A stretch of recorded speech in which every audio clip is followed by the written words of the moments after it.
The legendary Curly Lambeau Field, Green Bay, Wisconsin. A sellout crowd, 56,000 plus. They're always sold out in Green Bay. These fans love their football, and they have great memories, fond memories of those multiple championship years in the 60s, and they're all on hand tonight for Washington. And, of course, it'll be Washington and the Green Bay Packers. Hello again, everyone. I'm Frank Gifford, along with O.J. Simpson and Don Meredith. Howard Cosell taking the night off, resting up from his duties on the World Series. We're looking to have a lot of fun tonight, and I'll tell you one thing about Washington, O.J., you're one of the many in which you now have become firm believers. Well, there was a number of people skeptical about their championship last year. They felt with the abbreviated season, well, maybe their championship was a fluke, but not this year. Thus far, they've made believers out of everybody. They do it the easy way, too, Juice. They're bullies. I mean, they're so huge on that offensive line. Well, on offense, they're just about as good as you can get. They have the muscle. They average about 280 pounds up front. They have the muscle to run the ball, and with Joe Theismann and a host of talented receivers, hey, they can throw the ball and make the big play. Jacoby and Stark at tackles, they look like housing projects out there. They sure do. If there's any hope for the Packers, it's the fact that the Redskins are rated 26 on pass defense, and that's what the Packers like to do, throw the football. Washington has won the toss. They will be receiving to your left. You're looking at Mike Nelms, one of the dangerous return men in the league. And set to kick off for the Green Bay Packers will be Eddie Garcia. He handles the kickoff duties for Green Bay. Jan Stenerud, of course, the record-setting field goal kicker, will handle the field goal duties. We're underway from Green Bay. The Pack against the Redskins. And rather an anticlimactic opening after such a build-up. Flags are down, the ball hooked out of bounds, and we would suspect that we will now see the Green Bay Packers back up 5 yards and do it all over once again. So Eddie Garcia kicking off for Jan Stenerud, hooks it out left, and this should provide Mike Nelms an excellent opportunity for a return. Green Bay tough against the kickoff return. Their opposition in the first 6 games have only averaged a little over 16 yards a return. But Mike Nelms is third in the NFL, running it back a little over 24 yards a pop. The Redskins, again, 5-1. They're trying to stay within 1 of the Dallas Cowboys in the NFC East. Green Bay is 3-3 into tonight, and they are really unpredictable. They opened with a win over Houston. They lost to Pittsburgh. They beat the Rams. They lost to the Giants. They beat Tampa Bay, and they lost to Detroit last week. They've won big and they've lost big. Every other week. They get into the swing here. This week they're planning to win. It's supposed to be an on week for them. This is it. All right, set to go once again. Eddie Garcia, they'll kick from the 30. Nelms has moved up to about the 3-yard line, and Eddie Garcia trying to get distance on it. Oh, come on now, Eddie. It's going to be 5 more yards. That's not what you want to do. I hope this is not an omen of things to come. Well, I think we're going to see Stenerud with another one. 3rd strike and you're out. Or Bart Starr. Yeah. Hey, we came up here in 1979, and Bart Starr, Mr. Consistency, Mr. Clean, Mr. Everything, and he coaches a little bit that way. We came up here in 1979. New England was heavily favored, and Bart Starr came out. He came out in a 3-4. He blitzed almost on every play. He ran reverses. He went on 4th down about 3 times, and it was a stunning upset over New England. I'm not saying that we're going to see that tonight, but Bart Starr, with the defense he has, knows he's going to have to do something a little extra special tonight. Otherwise, Washington's going to have the football all night long, and we're going to have a short game. And they're going to have it in a pretty good field position right here. All right, Eddie Garcia this time wises up, kicks it high, and Nelms will take it from his own 13-yard line. And good coverage. Well, that Green is Bay's good. special team on the 3rd kickoff attempt. They will have the Redskins inside the 30, and Joe Theismann comes on, having a tremendous year. Perhaps the most impressive part of that, those 3 interceptions, but he has not had an interception in 93 of his last attempts. That spans 14 quarters. The Redskins don't turn it over. John Riggins, who handles the ball most of the time, does not fumble. And they beat you with the turnover, your turnovers, and just absolute bullying you offensively. 1st and 10, the Redskins, near their 30-yard line. Riggins left side behind Jacoby. A flag is down as Ezra Johnson strung it out for Green Bay for a loss of about 1 yard, but again, a flag is down. Our referee tonight is Ben Dreith. And the motion illegally against the Redskins. And it'll give us an opportunity to look at a defense that is really been hurting by injuries throughout this young season. Number 87. There they are. Offense. Byron Braggs at left defensive end has replaced the departed Mike Butler. At nose tackle, a lot of trouble there. They're down to their third one. Good linebackers. They're very good. They're excellent, and they have to be because they get a lot of action. That's the secondary. And it's interesting that we have a pair of Mark Murphys at free safety tonight. They, of course, are no relation. Well, it could be. 28-yard line. Penalty decline. There was a loss of a little over a yard by Riggins, and Riggins will try it again. Bowling up the middle and swarming defense again by Green Bay. It'll bring up a third down and long for Joe Theismann, and we will see the third wide receiver. That will be Alvin Garrett, Joni Art Monk, and also Charlie Brown. Taking a look at number 52, George Cumbie in the middle, playing the run almost as well. He didn't quite get all the way there, but he played the run very well, the interior of that line. One interesting thing about the Redskins, all good teams do it. They go to their strength. They ran that ball to their left, which is what they like to do, even though that's the strong side of the Green Bay Packers defense. Third down and 9. Theismann is back, trying to get the screen off. And that screen intended for Joe Washington. That could have been a lateral. That might be, yeah. Or a fumble. What? And that's Mike Douglas. Mike Douglas, the Mad Dog, and he likes to be called that. As I said, 2 of those 3 plays went to the Green Bay right side, the left side of the Washington Redskins offense, and that's the strong side for the Green Bay Packers. They have Mike Douglas and Erza Johnson on that side, and they're their 2 best defensive players. Let's take a look from the end zone. Theismann trying to get the screen off, and Mike Douglas read the play all the way. He was right in the middle of it. There it is. They're calling that a completion and then a fumble. That's right. You cannot advance a lateral. So that is a completion, a fumble, and a Green Bay touchdown. So he picked it up like a loaf of bread. That dog was out there, wasn't he? Talking about pawning a basketball, palming one. Jan Stenerud for the conversion, and this Packer crowd, all 56,000 of them, love those 3 offensive plays of the Redskins. Stenerud through the uprights, in Green Bay, without an offensive possession, leads the Washington Redskins 7-0. Let's take a look at it once again. And Mike Douglas is one fine football player, a Pro Bowler from a year ago. He reads plays well. He was just sitting right out there. Ezra Johnson almost got his hand in the number 90. Good defensive coverage by Green Bay.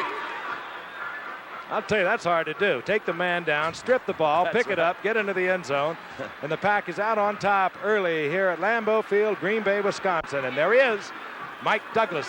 He's given the Pack a 7-0 lead. Bart Starr, of course, as a 17th round draft pick, developed into a Hall of Famer. And believe me, it is difficult to follow in the footsteps of a legend like Vince Lombardi. Nelms is back again. Eddie Garcia set to kick off for the Packers, who are out in front, 7-0. Nelms from the 5-yard line. And this time, Nelms picks up an opening and breaks it off out over the 40-yard line, still on his feet, and sprawls out to the 45-yard line, and the Redskins roar right back. Well, you can see why those first 2 kickoffs were kicked out of bounds. They were trying to keep the ball away from Nelms, who's a Pro Bowler the last couple of years, and I guess they figure instead of giving up the penalty, they're going to kick it to him, and they may have to go back to trying to keep the ball away from him in the future. Real good field position. Theismann, of course, steps into the huddle. Their single back offense. They use a lot of moving with their dual tight end situation. Rick Walker, usually the move man. Art Monk, however, wide receiver. He'll move also. Riggins left side and moving behind Jacoby. And this time it was George Cumbie who stepped inside, picked up Riggins, and held him to a yard pickup. You never know how long they're going to be able to maintain this enthusiasm, but I would say Bart certainly got him. He's got him juiced up, hasn't he? Juiced, as they say. Well, he's got him going. But, you know, it's funny, though, as we were saying earlier, a good team, as you can see, Cumbie and Douglas getting on the play. A good team will not change what they do to take advantage of the other team. Sometimes they will, but the strength of the Green Bay team is the right side of their defense. There was a gain of a yard. It's 2nd down and 9. That's Monk in motion. We'll see a lot of that tonight. Theismann, and Right Monk is the there, splitting a zone defense. Monk came from the far side. We mentioned the Redskins like to use him in motion. They got him over there into his own situation, and he split the defense, and Theismann who is throwing this year at 60%, is right on target. Straight up, I think you pretty well called it, Frank. He had some time to throw, and he split that zone. The ball is really well thrown. That's a pretty long throw, dropped right in the middle. Got in there behind Mike McCoy and in front of Mark Murphy. That's an open spot, though. That's really not a defensive coverage for either one of those guys. That was just a well-executed offensive play. Redskins first down near the 20-yard line of the Pack. Early going here in the first quarter from Green Bay. Riggins on a delay, moves back to the right, runs into Packers, breaks it off in the middle, and just sheer weight. Drills for about 3. It'll be second down and 7. Tried to pull that big left side of the line. Looked like to get out in front of Riggins, but couldn't make much headway. Riggins into tonight, 562 yards, 3.7 average, 8 touchdowns. Is now the NFL's 5th all-time rusher, moving in behind Jimmy Brown and, of course, Franco Harris and the man on my right, O.J. Simpson and Walter Payton. All right. Second down and 7. The ball close to the 17-yard line. That's Charlie Brown in motion. And quickly, the flanker screen to Brown. That's a good play. And Brown moving behind Art Monk, gets down inside the 5-yard line where it'll be first down, goal to go. The Redskins do so many things, and the one thing you always notice, Don and OJ, is they do the safe things. They do. They really do. And I think, one of the things, they're known kind of for the running, the big hogs up front, and Riggins, of course. But when they throw, it really does work. They're very effective with that. Now, those little safe patterns out there, give it to those guys. Let them make some moves. Well, they have the kind of receivers that can make the move after they catch the ball. The delirium short-lived by the Packer fans as the Redskins are knocking. First down, goal to go. Riggins in the arms of Cumbie. Surge down close to the 2-yard line. Cumbie, he's all over everywhere today. He's a tough one in there. He's 6'1", 224-pounder. First-round pick in 1980. And both inside linebackers, Rich Wingo and Cumbie, play the run well, while Anderson and Douglas play the run well, but also are exceptional pass defenders. A good linebacking core.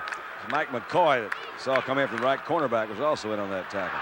They've marked it at the 3-yard line. Second down, goal to go. Joe Gibbs, the young coach of the Redskins, looking on. Wansley is in motion. Riggins. Fumble the football. The ball is loose at the goal line. The Pack is saying, we've got it. Of course. They're going to save Riggins, who just does not fumble the ball, has just coughed it up. You were talking about the lack of fumbles and interceptions beginning, but with that takeaway, giveaway thing, Frank, there lead the league. The Redskins are plus 17. That's the tops in the league, while Green Bay is minus 6. Really does have an awful lot to do with it. Well, John, what he did, he saw the goal line, and I think he was just about to take the ball to try to stick it out there over the goal line. Redskins, if they've got it back in the end zone, we're going to have a Redskin touchdown. Well, the Packers have indicated touchdown, but the officials have not. What it appears, well, I guess they don't have to bother. It was fumbled and recovered at the end zone, and the Redskins are on the scoreboard. Who covered it? I think it was Clint Didier, the tight end. There were a bunch of folks down there grubbing around for it. Well, that was rather anticlimactic. I couldn't even see. Okay, Bobby. Theismann will hold, and Mark Mosley, 2 fine place kickers here tonight. High snap. Theismann quickly gets it down, and the Redskins, in short order, have tied this football game up. It didn't take them long, did it? Good return by Mike Nelms. Theismann with a good shot to Art Monk, and then a flanker screen to Charlie Brown, and then Riggins on this play.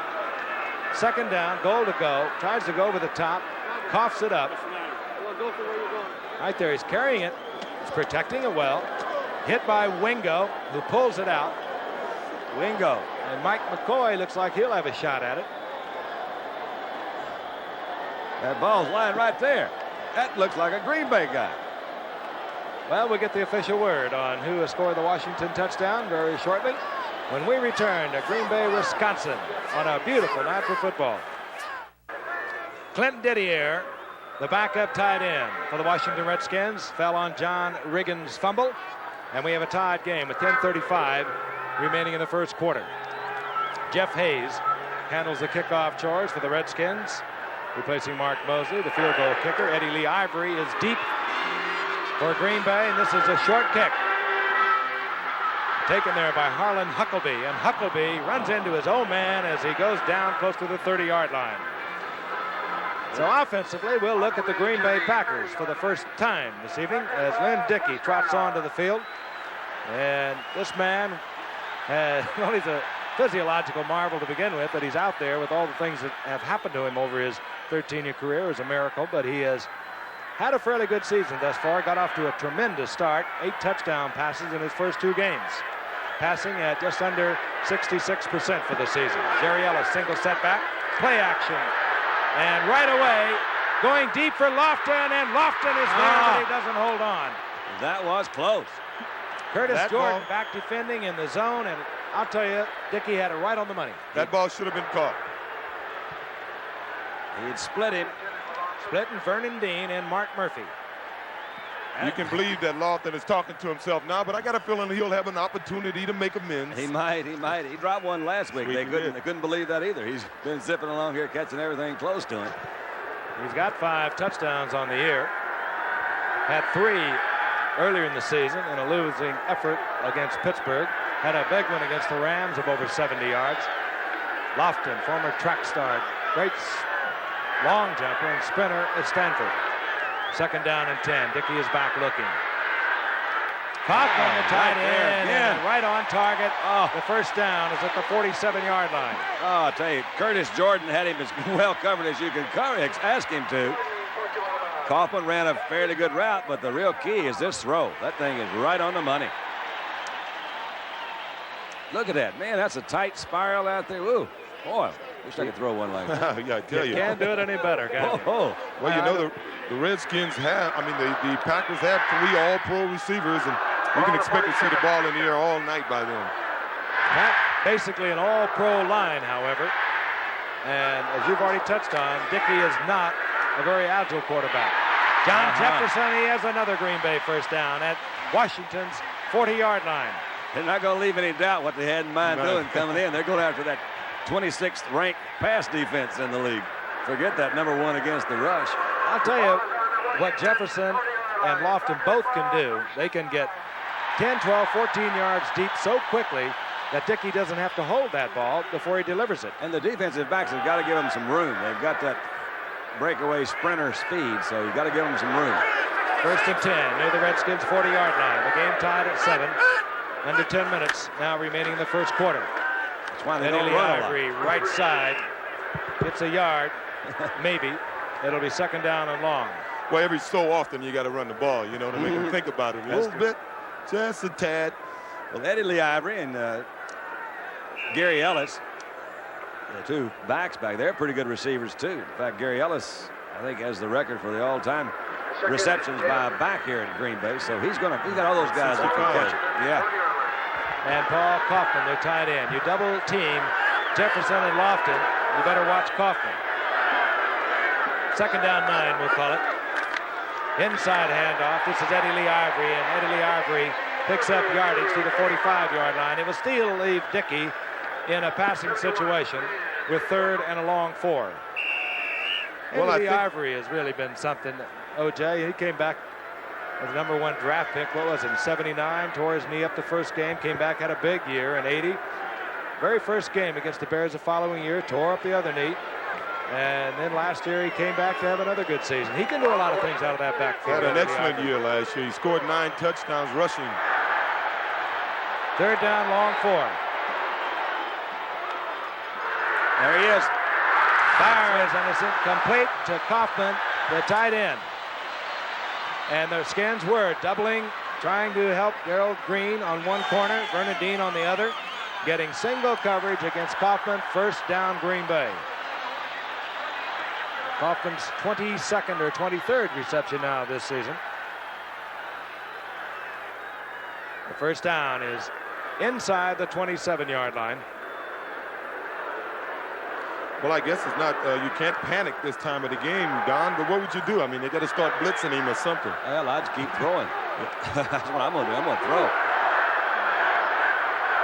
Kaufman in motion, sets up for protection, wide open, out in the flat. Was Mike Mead, incomplete. Could have picked up. Wasn't very well timed that time. Looked like Dickey got in a little bit of a hurry. Well, I said they had to start blitzing. They had Mel Kaufman coming in on a blitz, and when you're throwing the ball this well, the only thing the defense can do is try not to give the quarterback the time. And I think from this point on, we're going to see the Redskins doing an assortment of blitzing, and that's something that they don't normally do. Not a lot of, anyway. Yeah. Makeshift line for the Green Bay Packers. They move their right tackle. That's Greg Cook. He's starting at right guard against Big Dave Butts. They're threatening safety blitz, the Redskins. They step out of it.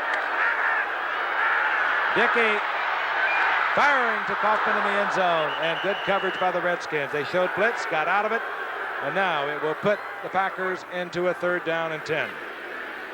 Good time to throw. He didn't get that pressure that time. He was trying to go to Lofton, looked like to me, and they had Lofton pretty well covered deep. Came back late trying to go to Kaufman. It's kind of a, this is kind of a situation where you're that 2nd down. They're trying to score a touchdown. They've got those 10, 12-yard patterns. That's what they're looking for right now. So they didn't go for that. They went for the big one. Dickey looks it over. The Redskins showing their 4-3. Cornerbacks right up in the face of the 2 wide receivers, Lofton and Jefferson. Good protection. Jefferson. Almost a spectacular catch, but he does not hold on, and we have seen him over his 6 years, 3 of them with San Diego, make great catches just like that. Yeah, you can't blame him at that point because he was lucky to get his hands on the ball. In any event, it looks like a flag is down in the backfield. Normally, that indicates holding, so it would have went for naught anyway. And it will be an interesting decision on the part of the Redskins. Great field goal kicker for the Packers is Jan Stenerud.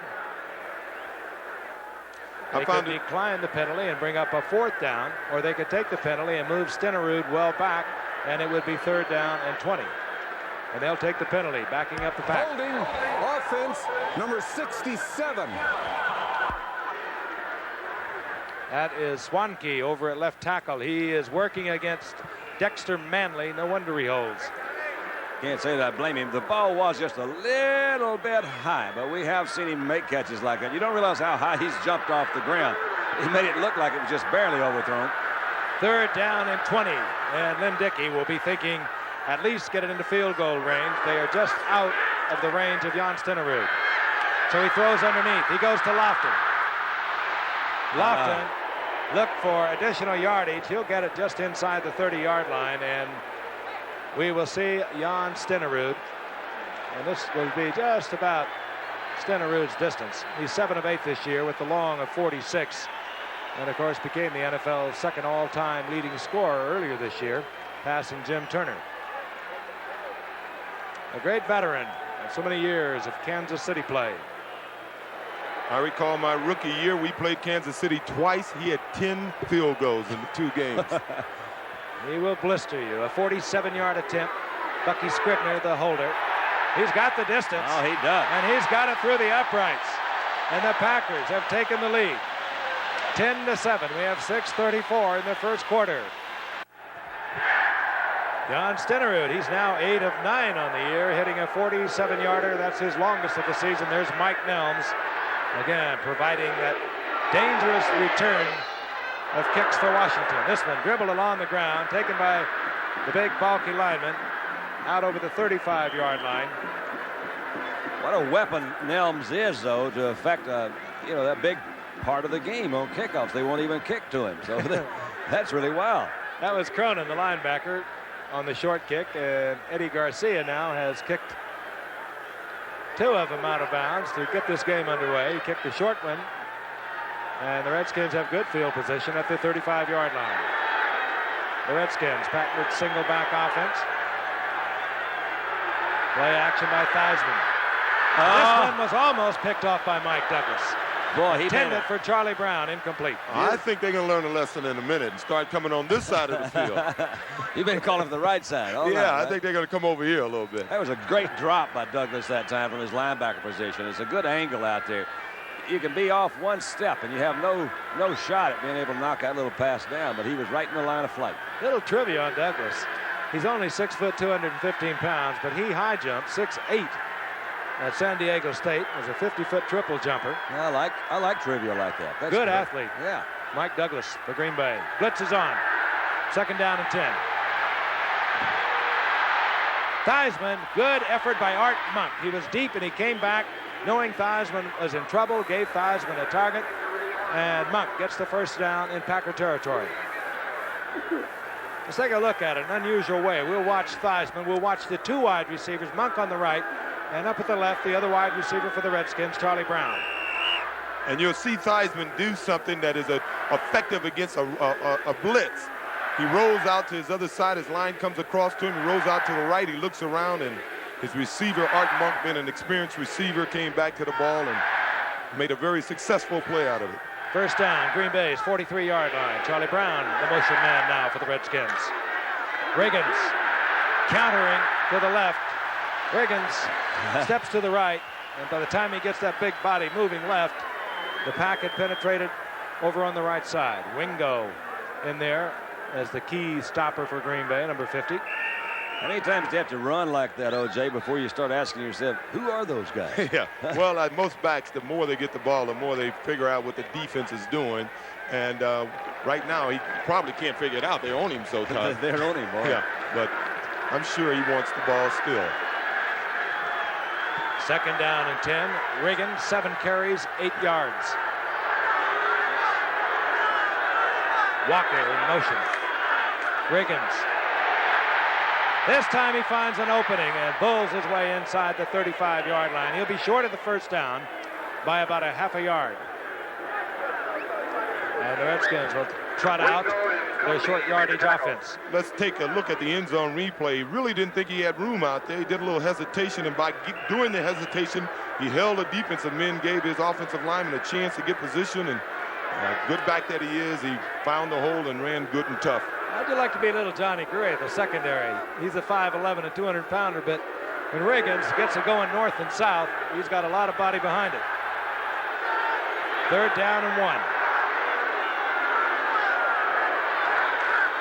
Who else? Riggins. I positive will have the 1st down. He was hit and hit hard, but he had moved through a hole provided by Joe Jacoby, or actually just a blow off the line by Joe Jacoby. And it's 1st down, Washington.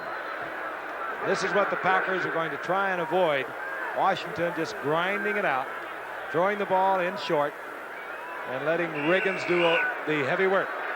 They can keep the ball all day on a team that can't stop Riggins.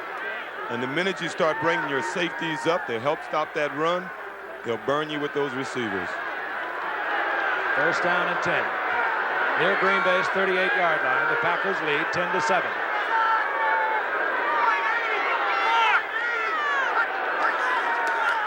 Riggins.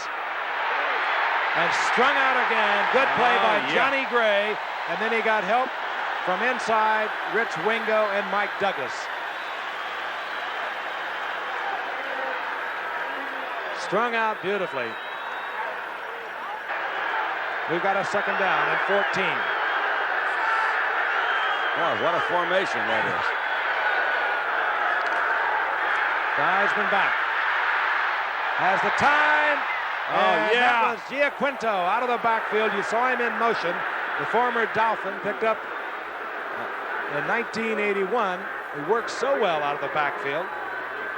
Good receiver, good hands, and he has an instinct for a receiver. Let's look at him again from the ground level. Let me tell you, I played this game a long time, and I can't tell you what formation they were in. They literally lined up 4 receivers on the right side, and Giaquinto was in motion, and he just ran straight down the sideline and beat the coverage and really makes a nice over-the-shoulder catch here. That ball was right in there, too. Mark Murphy, 37, you see. Giaquinto just outran him. Tribute to Joe Gibbs, the fine young coach. He'll move people around until he gets the right person on the right defender. Riggins, right side, 1st down goal to go. Inside the 5, close to the 4. That'll be 2nd and goal. Wingo again defensively. I mentioned that Riggins seldom ever fumbles the ball. In the last 3 years, coming into tonight, Riggins had handled the ball 682 times with only 5 fumbles. Now that's 1 fumble every 136 times he carries the football. And O.J., you know that's something. It's amazing when you consider he's the oldest running back in football today, in pro ball today, and he's carrying the ball 25 times a game and not fumbling the ball. It's really amazing. Second down, goal to go. The ball at the 4-yard line. Theismann, good play action to Riggins. But Theismann in trouble, and he'll be sacked. Outside the 15 again, Mike Douglas. And getting help from John Anderson. Mike Douglas everywhere tonight. I tell you, Mike Douglas normally is everywhere. And if he was playing in New York or L.A., he may get the recognition he deserves, but he's been playing this type of football year in and year out. He beats his blocker on the blitz, forces Theismann around. It's a credit to Theismann. He was able to beat the tackle, but he had help from John Anderson to finish him off. 13-yard loss. The ball back at the 15-yard line. I think I would have given it to Riggins again, because when he fumbles for touchdown. You see it so often. The many personnel changes, offensively and defensively. Theismann was not happy with it. He calls timeout. 1 minute remaining in the first quarter. Frank Gifford along with O.J. Simpson and Don Meredith. The 5-1 Redskins taking on the Green Bay Packers. They're 3-3 in a topsy-turvy season for the Pack. Theismann has talked it over with Joe Gibbs, who has probably consulted Jerry Rome up in the press box. They've made their decision. Third down, goal to go. The ball near the 15-yard line. Joe Washington, 25, good receiver out of the backfield for the Redskins, is in the lineup. Nick Giaquinto, another good receiver in motion. There he is. Theismann. Man. And Ezra Johnson, the leading pass rusher for the Pack for the past 2 or 3 years, swarms all over Theismann, moving right around Joe Jacoby, the huge offensive tackle on the left side for the Redskins. He got such a quick jump on Jacoby. I mean, you talk about he just guessed just right. Got a good start. Jacoby really didn't move. He was around him before Jacoby had a chance to step back at all. 42-yard field goal attempt by Mark Mosley. 12 of 15. Leading the NFL in scoring after 6 games, and he is dead solid perfect. We've got a tied football game with 38 seconds remaining in the first quarter. But the Packers showing surprising strength on defense. Ezra Johnson got his 7th sack of the season. Coming into tonight, Green Bay in 6 games only had 10 sacks. They have 2 in the first quarter of this game. And if they're going to win tonight, they're going to have to continue to play the kind of defense they're playing. Jeff Hayes to kick off. Harlan Huckleby is deep for Green Bay. Huckleby from the 9-yard line. Harlan. Out to the 25. Goes Harlan Huckleby. They'll mark it at the 26th. A lot of action here in the early going. If you've just joined us, it was Green Bay getting on the scoreboard first. Mike Douglas stripping a receiver, ambling in on the fumble. What a difference a few years make. And what a difference in terms of zippers on this man's body. At the 26-yard line, the Packers first down at 10. The game tied at 10. Dickey. Good defense. Tries to squeeze it into Paul Kaufman, and all over Paul Kaufman was Curtis Jordan. I knew it was a good defensive play. He did come across and knock it down. Couldn't see from this angle too well. Evidently, he hit him before the ball got there. It looked like he was taking a piggyback ride on Kaufman. Pass interference number 22. That's a first down. I'll tell you, this is one place for the Redskins, and you have to consider that they have lost Tony Peters. As we look again, and Curtis Jordan and Ken Coffey battled for that strong safety spot, which Tony Peters held down so well. Of course, Peters pleading guilty to drug charges. He had a suspended sentence for 4 years. And he will have a hearing very shortly with Commissioner Rozelle to see if he can return to action. On first down and 10. Lofton with a great move and about the most beautiful timing pattern you'll ever see. Huge square out. Dickey holding it, firing it on the break right into the arms of Lofton. Yeah, I was wondering if the flag would be thrown on that. Last week we saw a very dangerous face mask call that really hurt Mr. Ken Anderson. He didn't pull his face mask, but he caught him by the back of the helmet and tackled him with the back of the helmet. Now we get the call. It's a late call by the side judge, I think. And there will be additional yardage, but watch this now. Don, I'll tell you, Dickey, as Lofton goes with the sprint, has got that ball in the air before he makes the break. It was a heck of a move by Lofton. You ever see a head move and a slow down move like that, Don? It was good, but look here, Dickey gets hit. Now, he's all spread out, and that's the other end of that thing. And you're right, that ball was thrown right on the money. Dickey is really sharp tonight. It's as sharp as I've seen him. And the personal foul against the Redskins moves the ball to the 26-yard line. Well, let me tell you, the Redskins are a very difficult team to score on within the 20-yard line, much like the Miami Dolphins used to be. I think the last time they came down, you saw Green Bay try to go to the end zone from here, and I wouldn't be surprised to see him try it again. Green Bay on the roll. Well, Dickey bobbles the ball, trying to get it back to Harlan Huckabee on the toss. Slipped out of his hands, and the loss is back close to the 37-yard line. Those are those kind of things that they're so silly, you can't believe they ever happen, but you just drop the ball sometime. Looked like maybe he didn't get a good snap from center, but he turns around and all of a sudden it has no handles on that ball. Final seconds ticking away here in the first quarter. Green Bay will not get a playoff. A lot of action here in the first quarter. The Redskins 10, the Packers 10, and we'll be back. Curly, Lambeau Field, and Green Bay in a moment. For Green Bay tonight, the rushing game is incidental. They're going against the top rushing defense in the entire NFL, the Washington Redskins. But every now and then you throw one in there just to let those big dudes over the other side know you will run it on occasion. It's 2nd down and 20 for the Packers as we begin the second quarter. Dickey, Kaufman is there. This will be 6. All right. Paul Kaufman got individual coverage on Curtis Jordan as they tried to double up on the outside receivers Jefferson and Lofton, and he wiped out Jordan. 6 points, Green Bay. You kind of get the feeling they may have isolated old Curtis Jordan back there. You see a lot of passes going in his area. Well, the Packers knew that they couldn't win a low-scoring game. The only way they can win this game is to score a lot of points, and look at a beautiful move. Gave him a little inside move to hold him and broke for the flag. And once again, that pass was right there, right on the money. And that's a big man that made that little head fake move to the inside that froze Jordan. He turned it on. Plenty of room for Dickey. He was right on target. Here's Stenerud with the conversion.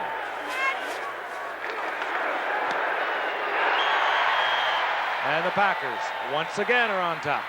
Looks like we got a track meet going here. Oh, it's fun. I like it. I'll tell you, if the Redskins don't get to Dickey and they can't control the ball, Dickey's going to have himself another great night. Let's see the reverse angle on this.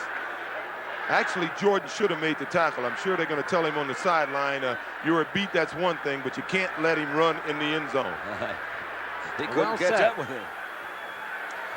The first play of the second quarter. Green Bay retakes the lead. Eddie Garcia to kick off for Green Bay. A quick look at Mike Milnes. Garcia, high, short kick. This is Reggie Evans. And Reggie Evans after the 34-yard line. Where did O.J. say he was? Did he make a little snide remark? I thought he did. Back home with mother and stuff like that. Oh, I don't know. Was I born 67? then? I mean, Oh, you're God. talking some years now. Yeah. Just seems only yesterday. Yeah. Yeah. How about the day before yesterday? Day before yesterday. 67. I remember they brought me a cup of coffee that game. I put it on the windowsill, and I had to take a bite out of it. I tell you what, hey, there goes Riggins again. On 1st down and 10. Jerry Rome, who is the fine assistant coach for Washington, was playing on that same team too with the Cowboys, and he was telling me before the game, he said, what I remember was that I have to go back up in the stands and plug in the heaters because they had the heaters down there and it was plugged in up in the stands, and people kept unplugging those heaters. And Jerry said, I spent all day crawling back over that rail, going up in the stands and plugging in the heaters again. I knew he was working. I mean, it was a team effort. Got a shaken up Redskin. Getting a look-see from the training corps of the Redskins. It's Russ Grimm, their offensive left guard.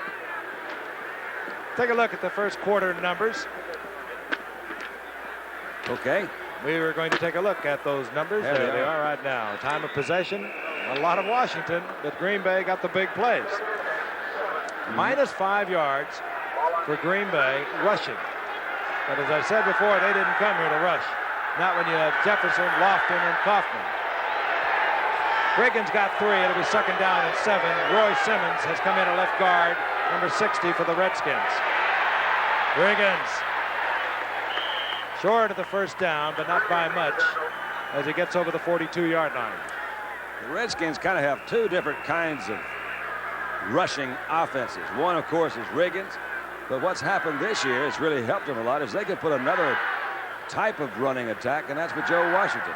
Much smaller back, quicker, and if Riggins can't bust it up the middle, they may bring Washington in around in a little while. He'll start going around the ends. Yeah, plus he's so dangerous coming out of the backfield. You know, 2 big reception touchdowns against the Raiders a few weeks ago. I remember on Monday Night Football, Joe Washington had one of the better games. Frank, what year was that? Never forget it. It was New England in '78.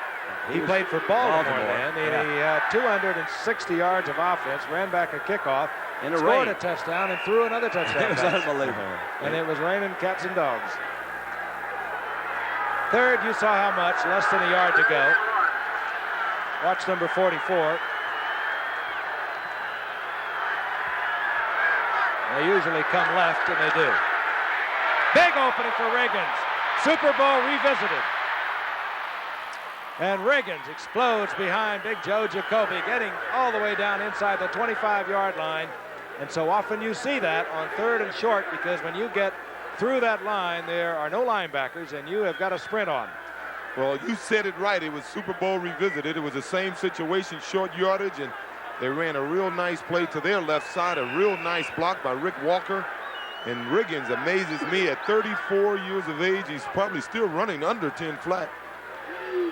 As a high school athlete, he ran 9.8 at Kansas, and he doesn't look like he's slowed up. He said he was going to come back in the best shape of his life this year. If the Redskins didn't make it to the Super Bowl, they wouldn't say it was because of Riggins, and he is in tremendous shape and having a great year. They've got it marked at the 23-yard line. 1st and 10, Washington. Riggins again left side, and Riggins just bowling ahead down close to the 17-yard line for a gain of about 5 before Byron Braggs is there defensively for Green Bay.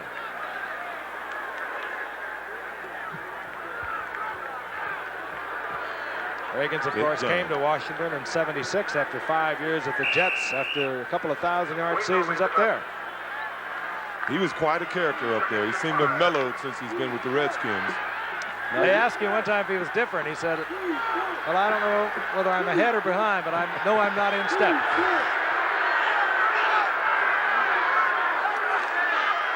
Riggins left side fake, and Theismann rolls out wide open. He finds the receiver down inside the 5-yard line. Big tight end. The big tight end. I mean, you have to admire Washington. They can do so many things. They fake the counter play. They send Theismann outside there all by himself. Really, he didn't have a blocker come out with him. He finds a tight end. They can beat you so many ways. They move the pocket around. They throw deep. They throw short, and they can muscle you. You get a big play like Riggins broke on that 3rd and 1, and Green Bay starts thinking, well, I got to come up here and help out the line, the secondary, I mean. And then you see Joey Theismann come back with play action. And they get the ball to Don Warren for a 1st down goal to go. Riggins, left side. And he just surged into the end zone. Redskins are indicating touchdown, but they're going to mark it short. Talk about the play action pass. You couldn't ask for a better runner to run that play action pass off of after you faked it to Riggins, because they expect him to carry it every time anyway. I'd give it to him again, don't you think, right there? I got a feeling they're going to. I don't know. Theismann might be working on statistics. Packers on top, 17-10. We're in the second quarter with a little more than 11 minutes remaining in the first half. And the Redskins threatening to tie it up. Riggins. Wansley leads Riggins into the end zone. Touchdown, Washington. I think Riggins will wait till they get a nice lead before he starts working on statistics. Okay. And he just seems to get stronger, even at 34, as the game grows on. Talking to Jerry Rome before the game, he says it's amazing. They really do. Riggins kind of comes in. He says he's really a different kind of cat. He says, you never met anybody like him, but he'll come in, and before the game, he says, yeah, give it to me 30 times.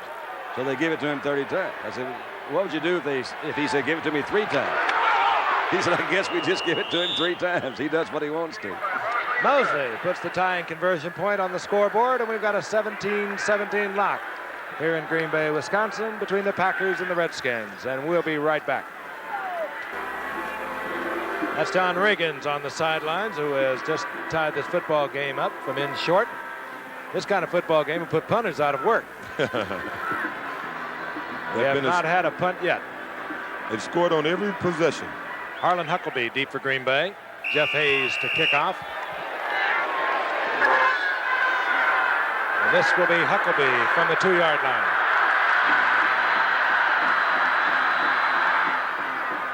And Huckleby out close to the 23-yard line. Let's pause 5 seconds and allow our stations all along the line identify themselves. Packers ball, first down. Frank Gifford along with O.J. Simpson and Don Meredith. Howard getting a little breather after the World Series coverage. In a game that opened in a rather startling fashion, Green Bay getting on the scoreboard. Mike Douglas taking a fumble in. Didier came back and recovered a Riggins fumble for Washington. That tied it at 7. Jan Stenerud hit a field goal to make it 10-7 Green Bay. It was tied at 10 when Mosley answered that field goal. Lynn Dickey hit Kaufman. 17-10. Riggins on a touchdown, and this is Jerry Ellis, or James Lofton. I tell you, on that last play, Mel Kaufman saved the touchdown. He made a heck of a play, didn't he? 2nd down and 4. Mike Mead. Big opening left side, and Mead will have the first down out close to the 40-yard line. Now that helps their business a lot. They've had a minus rushing yardage in the first quarter. Just run it every now and then, just so that, as you said, you know they can't. I think the main reasons they're running is to try to give their receivers some rest. She's a very talented lady. That's the wife of James Lofton, Beverly Lofton. James and Beverly have their own syndicated TV show. She has been an actress, a model, and she's also a lot of fun. Yeah, you say talented. She's gorgeous also. 39-yard line, first down 10, Green Bay. Lofton in motion, sets up the help block. Wide open is Jerry Ellis. Ellis down the sideline, looks at the first down marker, gets the first down in Washington territory at the 49, and there's a little hassle going on back at the 30-yard line. Dexter Manley is right in the middle of it, so evidently they didn't like what happened back there. Dexter's saying they were holding him, of course. He is talking to Carl Swanke, the left offensive tackle for Green Bay, whose principal role tonight is keeping Dexter Manley off the back of Lynn Dickey. Well, he's done a good job. We haven't heard from him until right then. I don't think they're accustomed to having a team go up and down the field on them like this, even though the Raiders did score 35 points, I guess, a few weeks ago. But defense have a lot of pride. They don't like to be moved on like this. Green Bay in Washington territory once again. Meade in motion, and here comes Eddie Lee Ivory. And he's met quickly. Big Dave Butts pulling out from his defensive tackle was there first. 6'7", 295 pounds, Dave Butts. And he's having a great year. Good move by Oklowitz that time, coming into the middle linebacker position. Made a good move to at least slow him down. Well, it looked like it was going to be a pretty good play until Oklowitz came through there and forced him upfield. Found a little crack in the line and just shot through. Hate those middle linebackers. Of course. Get to know him well. For Redskins fans, Monty Coleman was activated tonight. Good pass defending linebacker, has been out for the first 6 games. Dickey back, 2nd down and 10. Kaufman is wide open once again, and Kaufman will have a first down. He's at the 30-yard line. They are putting that ball right on the money. That's the passing team that lived up to the pregame billing for Green Bay. Well, Dexter, I don't know what argument he had to play before, but Dexter is laying on the field right now. Mr. Manley looks like he's injured. Here's a replay of it. We'll see. The surprising thing right now is that Dickey is getting this much time to pass. He is, and he's putting it right on the money. Good. That Kaufman is going to be, I think, a big cog in the game plans tonight, because they are still trying to double them on the outside. Believe me. More seriously, Dexter Manley is down at the 42-yard line, the line of scrimmage. He's being treated there. And we'll be returning to Green Bay in just a few moments to get a report. As you can see, he's on his feet. I'm sure we'll see Dexter Manley very shortly, the fine pass rushing defensive end for the Redskins. He left the field, as you saw, just before we went away, strictly under his own locomotion, and he appears to be all right. Green Bay has a first down and 10. Kaufman gets the first down to the 30-yard line of the Redskins. Ivory. And down goes Ivory. Good defensive play. It was moving up quickly. Curtis Jordan. Once again, Okowitz was out there. You can't run the football unless you block the Mike man. That's what we call the middle linebacker, the Mike man. And he was out there clean, and he was the guy that kept him from turning up and gave the safety time to come up and make the tackle. I always wonder, you know how they call in Dallas, they call the middle linebacker Meg, and the weak side linebacker Wanda and Sarah. That's Dallas. You know, But, Dallas yeah, why do you call those guys Sarah, Meg, and Wanda? I'll tell you, they're going to have to change that in the 80s. yeah. They're going to have a lot of problems. This second down and 12. Come on, Wanda. Dickey rolling out, runs into trouble, and he had to unload it for Screen pass for the Kaufman. screen, and he didn't have a screen man out there to receive it other than Kaufman. Maybe he was the intended receiver. Tremendous pressure on Dickey as the Redskins brought everyone. It was unfortunate that they couldn't get the ball to Kaufman because it was the perfect defense to run it against. The Redskins was blitzing everybody, and if Kaufman caught the ball, he would have had 3 blockers and 1 guy between him and the goal line. It's one of the things you have to do on a screen. You say, you know, sure, you're going to fake block, but hit them a little bit. Just slow them down. They didn't slow them down that time. Third down and 13. And the Skins will be coming. Dickey right into the arms of the Redskin defender. That's Tony Washington back there in the nickel defense. The intended receiver was Paul Kaufman. Dickey again under pressure as the Redskins front 4 blowing over the offensive line of the pack. Made Dickey release it before he wanted to. Well, let me tell you, James Lofton, I think, is one of the great receivers in this game, but it appeared from this point of view that he could have got his hands on that ball. Let's take a look. He's trying to hit Lofton coming across the middle. No, it was out in front No, of it him. may have been out in front a little too much. Well, he got a little, it was not that kind of pressure that really gets in your way. It's that kind of pressure you feel coming from that backside. Scared him a Tony little. Washington gets another Redskin turnover. They've had a lot of them this year. They get the football back at their own 29-yard line.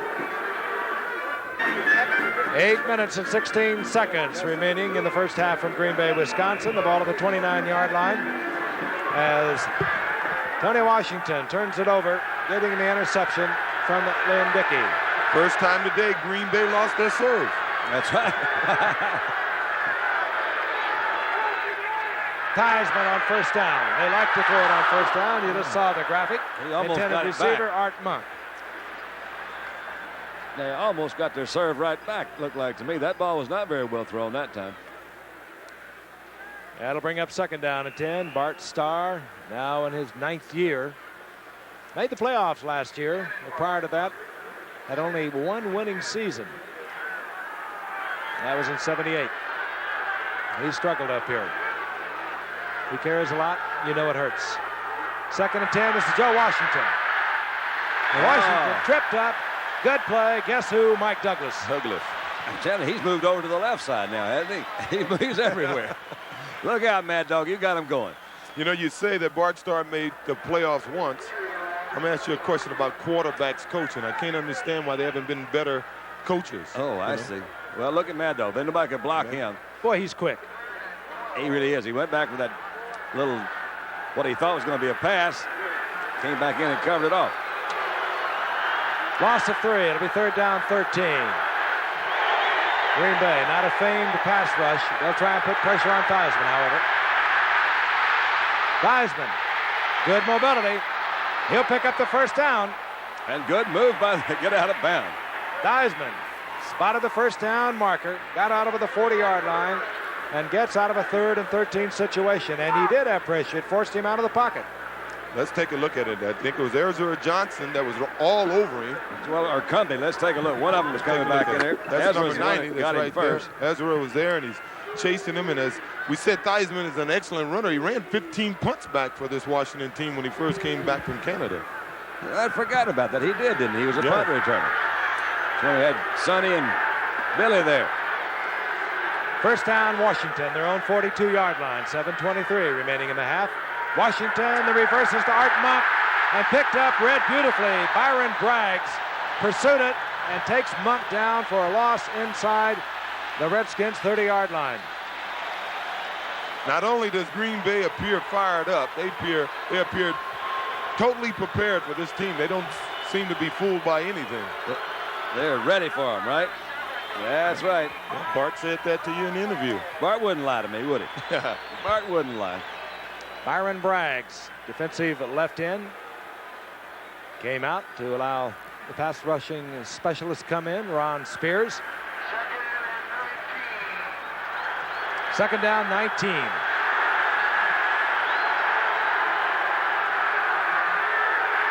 Heisman back. Prevent defense by Green Bay. And he throws underneath to Joe Washington. And Washington stays on his feet, getting away from one Green Bay tackler, Mark Lee, and gets back to the 43-yard line, a gain of 10. Joe Washington is something. You touched on it, Don, how nifty he is, but he had both knees operated on during the offseason. He had one when he came up years ago as a top draft pick of the San Diego Chargers. But he is back, and he is an effective weapon out of that backfield. Call it third down and 8 as the ball is placed just over the 43-yard line. Tie game at 17. He's got him. Heisman. That ball was not thrown very well that time. Tell you, the rookie #1 draft pick from Pittsburgh, Tim Lewis, stepped right in front of the intended receiver, Charlie Brown, and Theismann really could not get it into Charlie Brown, and the Redskins will have to provide the evening's first punt. That could be a psychological victory for them by themselves. I would think so. So we'll watch Jeff Hayes. He leads the NFL in what they call a pooch kick, kicking it high and getting it down inside the 20, but he'll be able to kick away on this one is Phil Epps, a great little return man. He had won 90 yards for a touchdown against Tampa Bay earlier. He's back for Green Bay. Hayes doesn't turn it over and doesn't get it high enough, and here comes Epps. There's some speed for you. Look out. He could have got around that corner. The little man runs about a 9-200.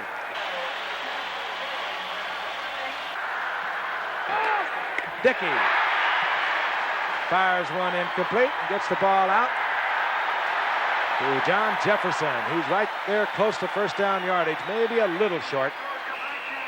At this rate, Dickey may erase every passing record in the history of the NFL. I mean, he is dead on the money tonight. They're going to measure. Jefferson very close. Dickey now 9 of 14, 144 yards. Had that one interception. But he was dead on the money with that one, too. He had about a 60-yarder he didn't get when Lofton dropped the pass. He's been right on the money. As you can see, Jefferson is running just actually a little stop pattern there, a little hook pattern. Comes back to the ball real well and done what he's done so well for the last 5.5 years. He just watches it right into his hands. He does. The ball near the 37-yard line of Green Bay. First and 10. The old flea flicker. Dickey won't have time to throw it. He wanted to go deep as Dexter Manley hammers Dickey out of bounds at the 42-yard line, but there will be a gain of 4. That play was designed it sure was. to go back to Dickey, who was going to go deep to the tight end Kaufman. And he had Lofton down there, too, but you're right. He said he saw Dexter there close. He said, I'm getting out of here quick as I can, and he didn't get there quick enough. I wouldn't be surprised if we see Washington run that play later to try to hit Theismann and let Theismann run with the ball. Let's take a look at it again. Now, there's Ivory. This has got to be a lateral, and it is. Not a good one. Dickey smells the hot breath of Dexter Manley on his back, says, hey, I want the sidelines. You can bet they didn't want him to run with it. Eddie Lee Ivory on second down and 6, and Eddie Lee Ivory looking for first down yardage out through the 47-yard line. Darrell Grant defensively there. Little quick traps. Yeah, a little 40, what we call a 41 trap over the middle. But, you know, that's when I think if a team doesn't run too well, that to me is the best kind of run they can hit because these guys are expecting you to throw, so go get a quick move from that defensive line. Just hit them real quick like. Come up in the middle. That's a good stat right there. No fumbles for Eddie Lee. And 104 carries. Yeah. He'll fumble the next time he carries the ball. No. No, First and 10, 47-yard line, Green Bay. Flag was down. You saw the movement. Wide open is Jefferson. Another flag is down, and we could have offsides Washington holding Green Bay. Holding Green Bay is one of them. Well, that was a quick holding penalty. They must have grabbed him at the line of scrimmage. That flag flew in a hurry. Well, they had 2 flags down, one at the line of scrimmage. You saw the movement on the left side of Washington's line. Offensive holding number 68. Defense jumped in the neutral zone. We're going to play it over. See. All right, Ben Drath, we're with you. We'll play it over. And That's Green only Bay fair. would like to play it over. They had Jefferson all the way down inside the 35-yard line. Well, in the preseason, we saw Washington play, and we felt they would have some problems with their defensive secondary. Since the season began, they've been playing, I guess, decent enough to win anyway. They're 5-1, even though they are rated 26. The Packers are taking full advantage of whatever problems they have in that secondary tonight. On first down, once again, Dickey, Jefferson. If he caught that. And If he was catch pushed that. out of bounds by the defender, so he did not have to come down with both feet in bounds. Yeah. And he's just short of the first down. Can't believe he held on to the ball. What an That's what makes unbelievable him catch. so special. Most speed guys you get, they have average hands. Here's a guy who has hands first. Working against Darrell Green. Look at that. Gosh, up in the air. Oh, that's beautiful. He had 1 foot down, but Darrell Green had pushed him out of bounds, so he did not have to come down with 2 feet in bounds. Gain of 8. It'll be second down and 2. That's sure pretty, wasn't it? I like to see things like that.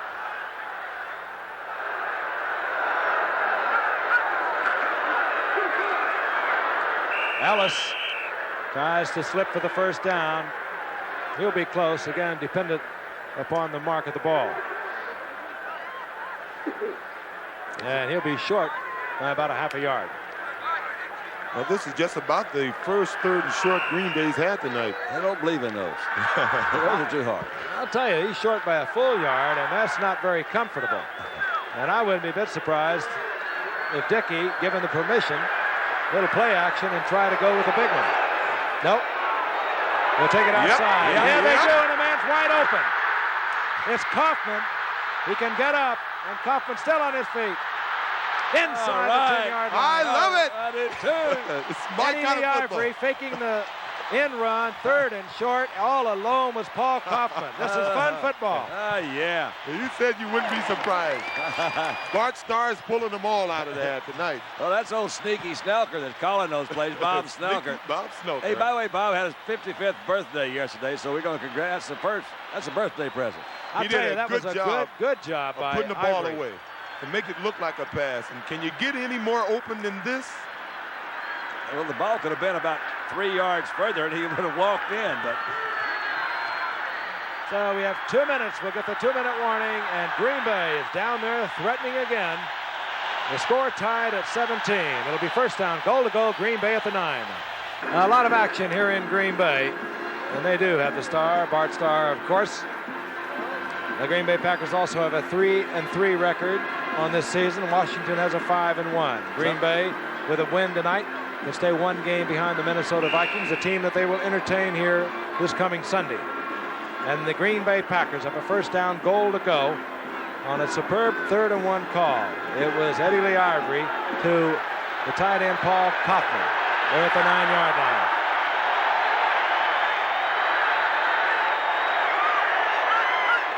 They're not planning on running it in. Why should they? Complete. Paul Kaufman's having himself a night. Isn't he? and Curtis Jordan is too, but it's the opposite side of night. Well, when you play with John Jefferson, James Lofton, and still get the respect that Paul Kaufman has around this league, you know that you're doing it something right. Let's take a look at it from a ground level here. Kaufman just ran right down the field, turned outside. Dickey put the ball right on the money, right between the 8 and the 2. Kaufman's 6th reception, 123 yards, 2 touchdowns. And we've got action left here in the second quarter. I do enjoy these kind of games. They're fun, aren't they? They really are. Just put that ball up in the air, do a little razzle dazzle. I tell you, there's going to be a lot of Washington players. They'll go in the locker room. They'll be looking at Richie Pettibon, their coach, saying, "Coach, what do we do? What should we do?" Who are those guys? They're trying to double up on Jefferson and Lofton, trying to handle Kaufman with the linebacker and the strong safety Curtis Jordan. And Stenerud drills it through the uprights. And the Packers again have the lead and a seesaw battle. Eddie Garcia will kick off. Mike Nelms is back for Washington, not showing a great deal of respect for distance as Nelms is up around the 10-yard line. And he takes it at the 13. Mike Nelms not close to the 30-yard line with 1:50 remaining in the first half. 17-yard return. Lewis made the tackle. And let's see what we can pick up from here. It was, see the middle linebacker go to the left. Dickey's looking to his right all the way. That's where Kaufman's got really man-to-man coverage on Curtis Jordan, 22. He's a strong safety, and he didn't have much help there. And that's a hard man to cover. Hey, Kaufman is not a Keller Winslow, but he has the same shiftiness, the same moves. I'm amazed at his ability to run after he catches the ball. Theismann on first down. He wants yardage. Joe Washington. He'll step out of bounds, stopping the clock at 1:43 out over the 37-yard line. I have the feeling that you're going to see a little more of Joe Washington in the second half. I wouldn't be surprised, too, or at least blend him in there a little bit more. Let him do that little flip pass out to the outside. Hasn't picked up a lot of yardage with it, but just the fact that he can get it out there is not a bad place to have that ball. You may recall it was Joe Theismann who had to use one of his timeouts earlier because of personnel problems. So the Redskins, with 1:43 remaining in the half, have 2 timeouts as Theismann looks over a second down and 2. A lot of time for Theismann. Washington. He'll get the first. I don't know whether he got it. He almost ran back, didn't he? He tried to kill the clock to conserve those timeouts, and he is very close, was very close to losing that first down yardage. Yeah, well, it was like a kamikaze mission. He knew they would beat in on him, and it was, could he get out of bounds before they hit him? And at the last minute, he did a little wiggle there, but it looks as if he still got the first down. He did the well-advised thing. Nobody volunteers for kamikaze missions. I mean, now you got to be serious. And certainly not Joe Washington. Yes, sir. Well, that man's a cerebral player as well.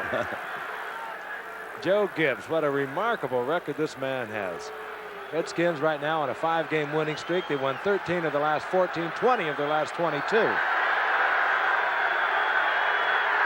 On first and 10, Theismann screen. Joe Washington, he doesn't handle, incomplete.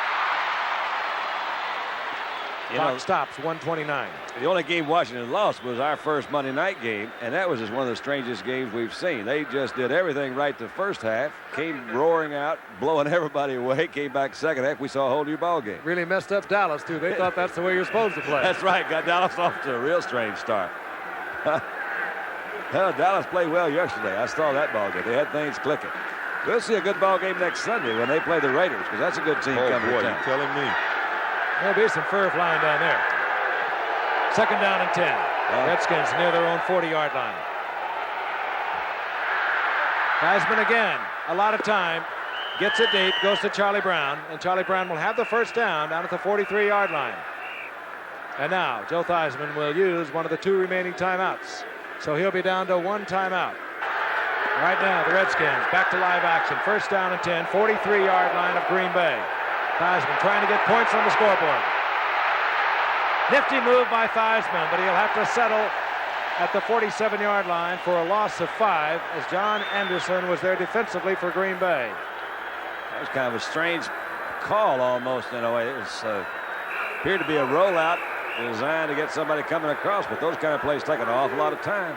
Theismann, I know, would like to get 3 points. He has 1 timeout remaining, and he's saving that. And he will try something, I do believe, down the middle.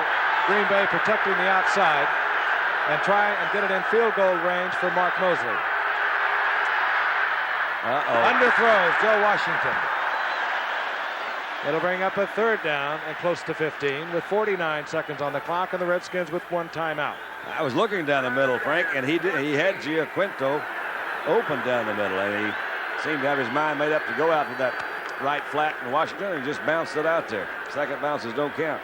Well, Joe Theismann has an excellent arm, but he doesn't have the howitzer that the Bradshaws and the people have had in this league. And it's pretty tough to throw that deep out like that if you can't step up in the pocket. So you have to give credit to the Green Bay defense. They are really putting a lot of pressure up in the middle and keeping Theismann from stepping up throwing the ball. They need it somewhere down around the 30-yard line for Mosley. 3rd and long. Theismann gets it into the tight end, Don Warren, down close to the 30-yard line, and the seconds continue to tick away. Theismann would like to throw one more pass and kill the clock, and he'll have time to do it. 1st down and 10 Redskins. Ezra Johnson gave him a good lick that time, way over his head. And that stops the clock with 26 seconds. And the Redskins will have a 2nd down and 10, 1 timeout remaining. They're near Green Bay's 30-yard line. But we have some tough officials here. They're booing that, saying he threw the ball away, and it wasn't that bad of a, throwaway. Wasn't that obvious? But everybody knew that's what he was doing, right? Yeah. It's one of those, they throw it away. I'll tell you something, Joe Theismann really is the heart and soul of this football team, in my estimation. He is a spunky little guy. He'll chew the fat with you. I've said that many times. He'll talk your ear off, but he gets things done out there. He steps in that huddle, you know who's running the show. 2nd and 10. Down Charlie Brown. And Charlie Brown will have another Redskin 1st down. He's down inside the 12-yard line. That's definitely in field goal range. They're going to try and kill the clock. Joe would like one shot at the end zone. He's got 1 timeout remaining. Yep, he just threw it away to kill the Stops the clock 5 seconds, and now I think they'll have to come with the field goal unit. Well, now you wonder why he didn't go ahead and just use his timeout if they were going to.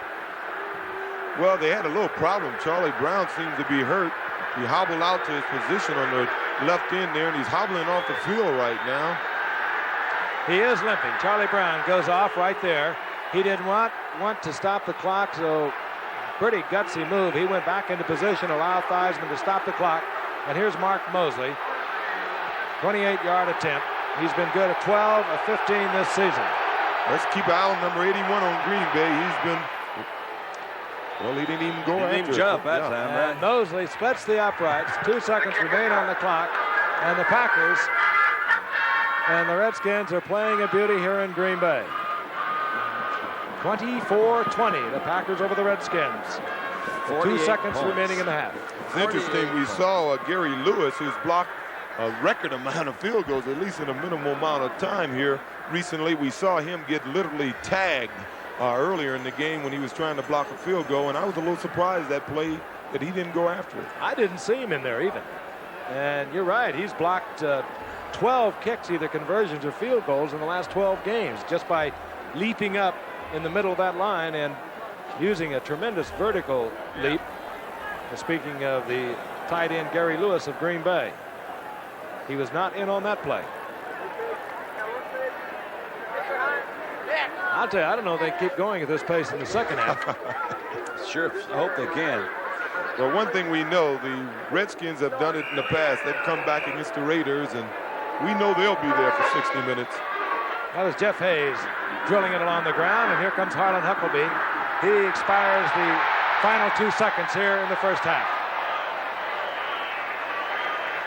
Didn't hurt his stats any. No, that's a stat move. Crowd loves it. We hope you love it.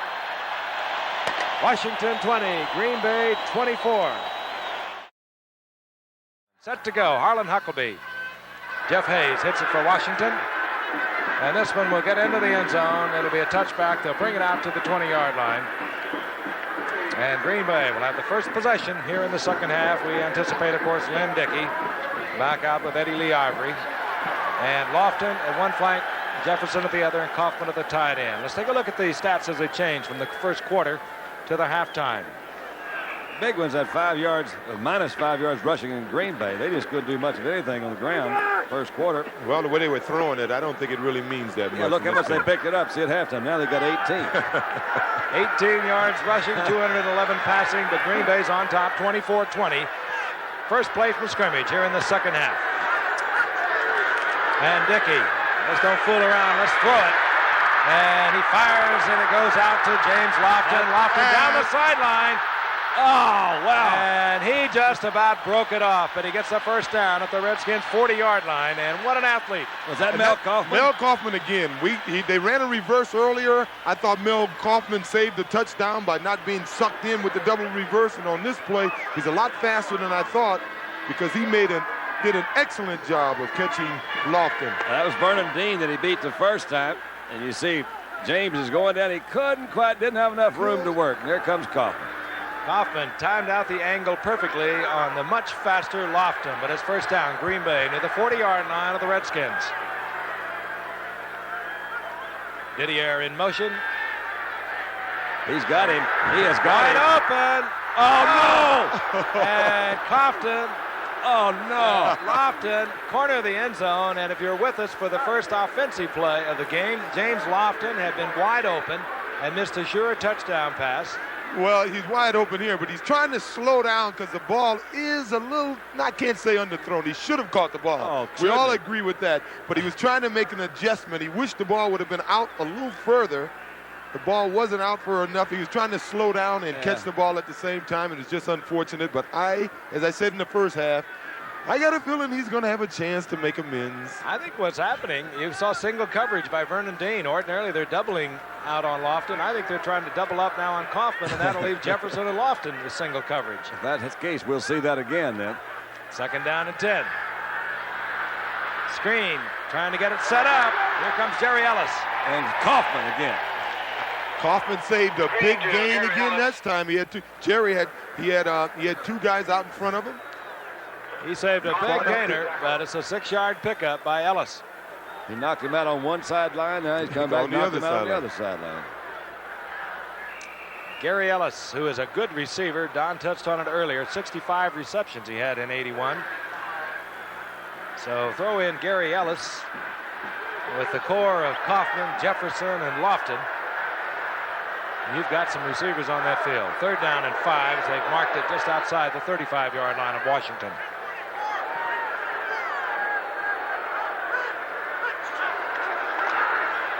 Dickey back again. Lofton, easy first down.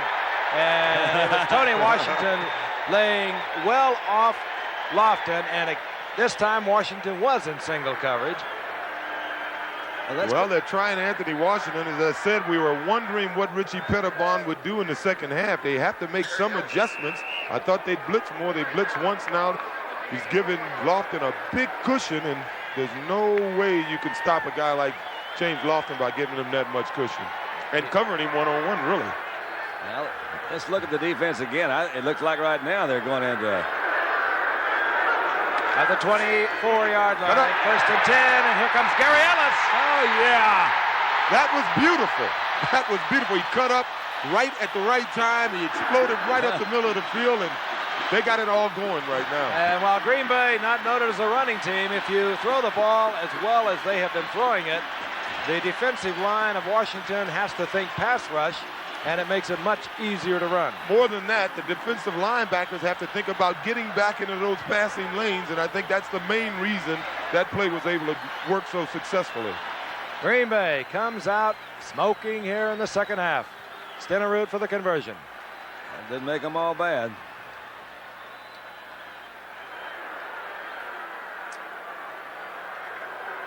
And Stenerud caps the first rushing touchdown against the Redskins in 5 games.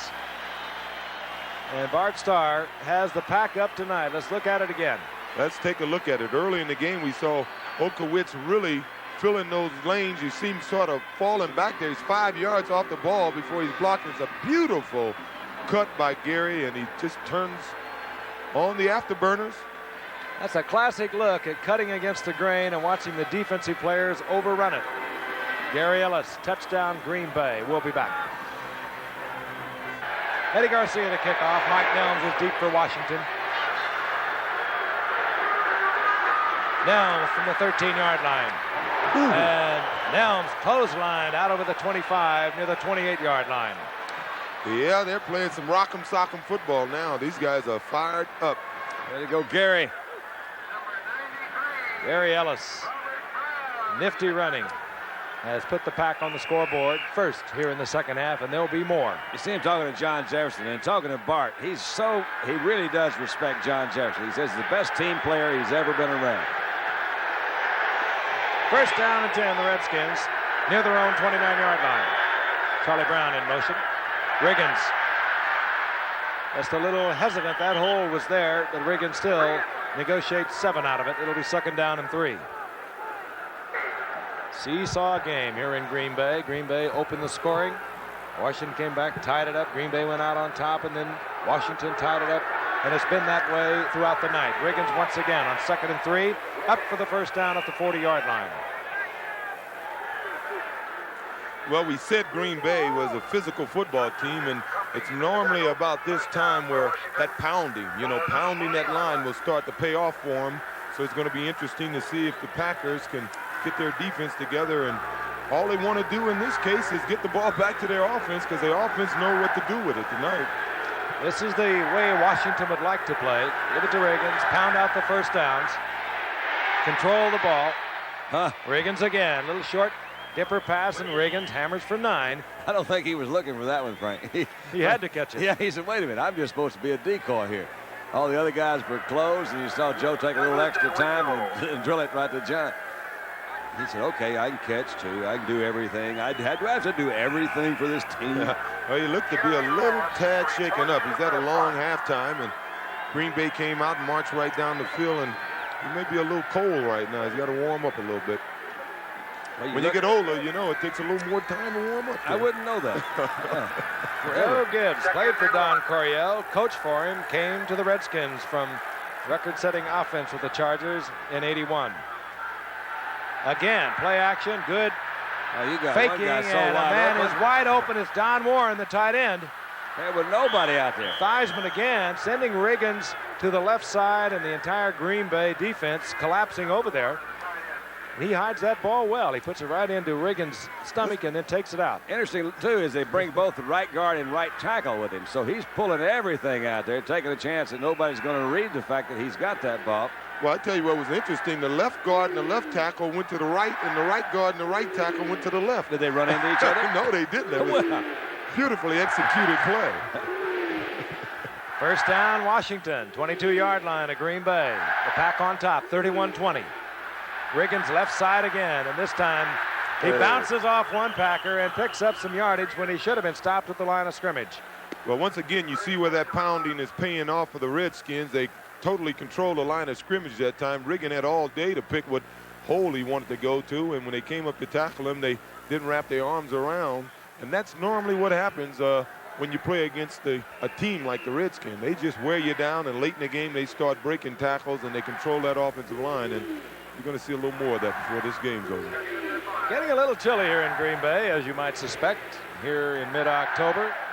It's expected to go down somewhere around 30 tonight. As Theismann looks over, a second down and 5. That's Charlie Brown in motion. Play action again, the screen to Charlie Brown, and a good move by Charlie Brown as he splits defenders and gets the first down close to the 10-yard line. Was that Anderson that made that tackle? Somebody made a good tackle coming on the outside. I couldn't see it. It looked like Anderson slipped out there. Brown, we saw limp off right before the halftime. He's limping a little bit, coming back right now. We also saw him use that same play earlier in the first half. It's awfully nice. If you get both his wheels healthy and get him that ball out there, old downtown Charlie can certainly take you there. Right now, first down, goal to go. Seesaw battle, the Redskins coming right back. The Packers came out, scored first possession. And now the Redskins have a first and goal to go. That's Rick Walker that lined up in the fullback position. Now he's moved up into that slot. Riggins, left side, hesitates, looks for the opening. Doesn't find much, gets a couple. Down close to the 7. He who hesitates is lost, was written about a fullback. He does it awfully well. And he doesn't do it as nifty as Franco Harris does, but he's doing the same thing. When you saw Jay looks and he pecks, and he accelerates a lot faster than he looks. He's a big man. Yeah, he picks his way, and what allows you to do that is a good, strong offensive line. A lot of backs, they get the ball. Earl Campbell right now, Walter Payton right now, the minute they get the ball, they're running from people. Well, these guys aren't. They got a good offensive line, and they have the time back there to pick and choose where they want to run. They've marked it at the 8-yard line, so it's second down, goal to go. Well, that's a real good point. I never thought about that right there. That's good. Riggins on the right side. And Anderson finally collars him, but he's inside the 5-yard line where it'll be third down, goal to go, and Theismann will be in the passing situation. Now, that's an amazing thing about Riggins, a guy who weighs 235 or more pounds. He got 3 or 4 yards out of that from speed and speed alone. He was able to outrun the pursuit and turn up and get 3 yards, where most big fullbacks that weight would have never got that far. I'll tell you, Bart has to be proud, and his defensive coordinator has to be proud, John Meyer, of this defensive effort. The Packers are last place in the NFL defensively, and they have really battled these Redskins. Third down, goal to go. Redskins 4 of 7 on conversions. Flags are down. And Joe Theismann moves up. That was Don Warren. Well, normally if it's an and it's offensive interference. Boy, I didn't see may have that. been a pick. I think it was a pick deeper in the end zone, maybe. We're seeing a lot more Pass of those interference, picks. number 85. I think it was a. We'll take a look, I'm sure. So the Redskins A will be tough backed one. up.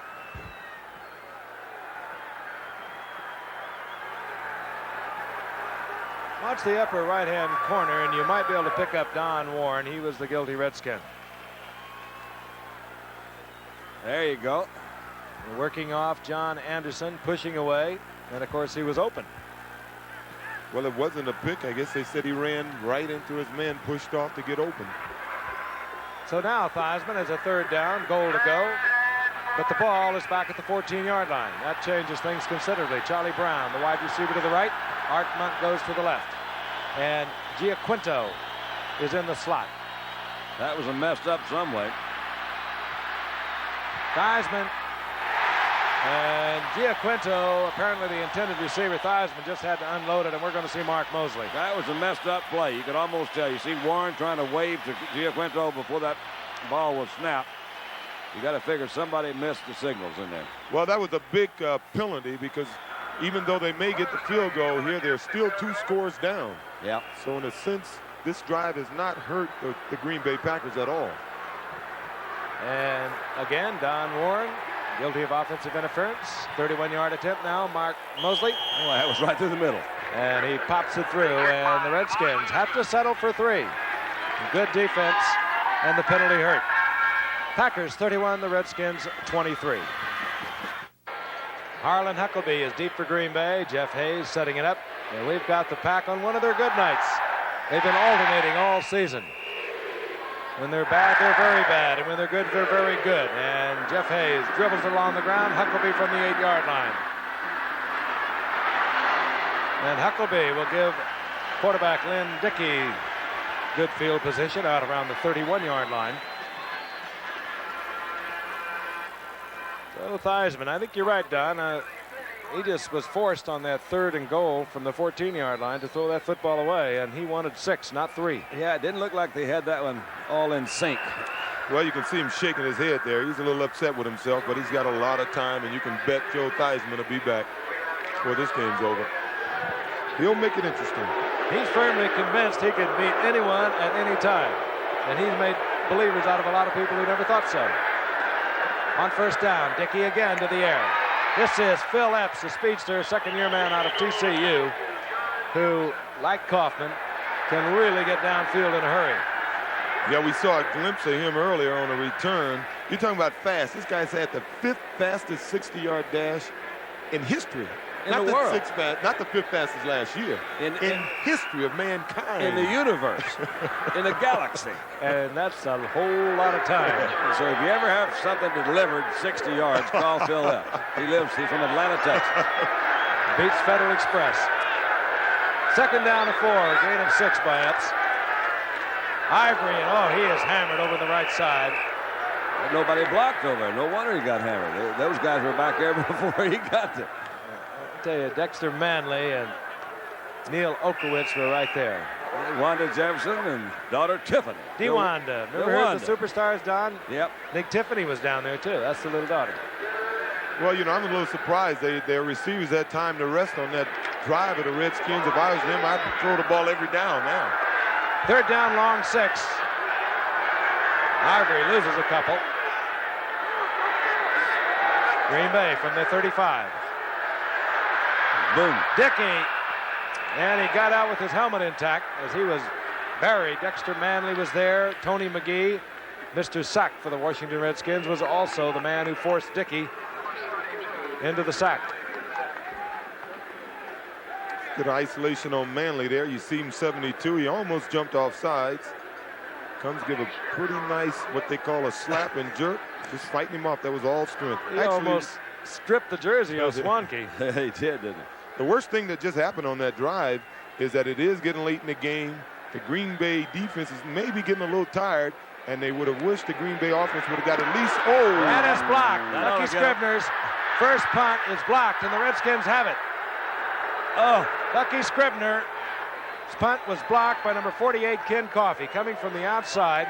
It was slow getting it away, and it could be that Bucky Scribner on his first punt was a little chilly, just a little slow.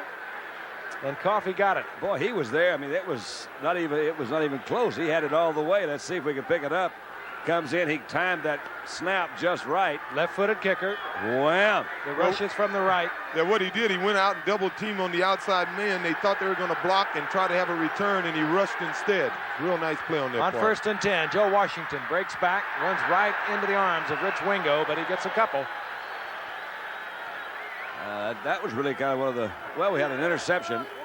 Len Dickey threw an interception. We had a fumble that turned out to be a touchdown. And there's Dexter. Dexter, you're just as pretty as you can be. Isn't he? If he asks you, I know what you'll tell him. I'm telling you, he's as pretty as he can be. They've got a second down and 8 now for the Redskins. They had to settle for 3 before. They get the turnover. They got so many of them, and they're knocking once again. They're down 31-23. Washington. Joe Washington looking for first down yardage. He doesn't get it at the 10-yard line, but he has a pickup of 6. You see him run out That's there. how he scoots. Well, but he does. But he looks like that. You know, he ought to be playing. We saw all these high school teams today driving around here in Green Bay playing. Joe looks like he'd be one of those guys. He doesn't look like he's not nearly as big as those guys out there. Well, you got to give him credit. I've had one leg that I operated on, and I know how tough it was to work on. Where would you find that guy? On 2 of them. Look at that. Hope I don't see him late tonight. You saw him late last night. I did. He was eating fettuccine with clam sauce. Third down 1. Boom. Riggins, who better on 3rd and 1 as Riggins gets the first down near the 6-yard line. John Riggins going over the left side, and they run so often to the left, and why not? Joe Jacoby at 300 pounds, Russ Grimm 275. They both work on the left side, and Riggins loves to run behind his hogs.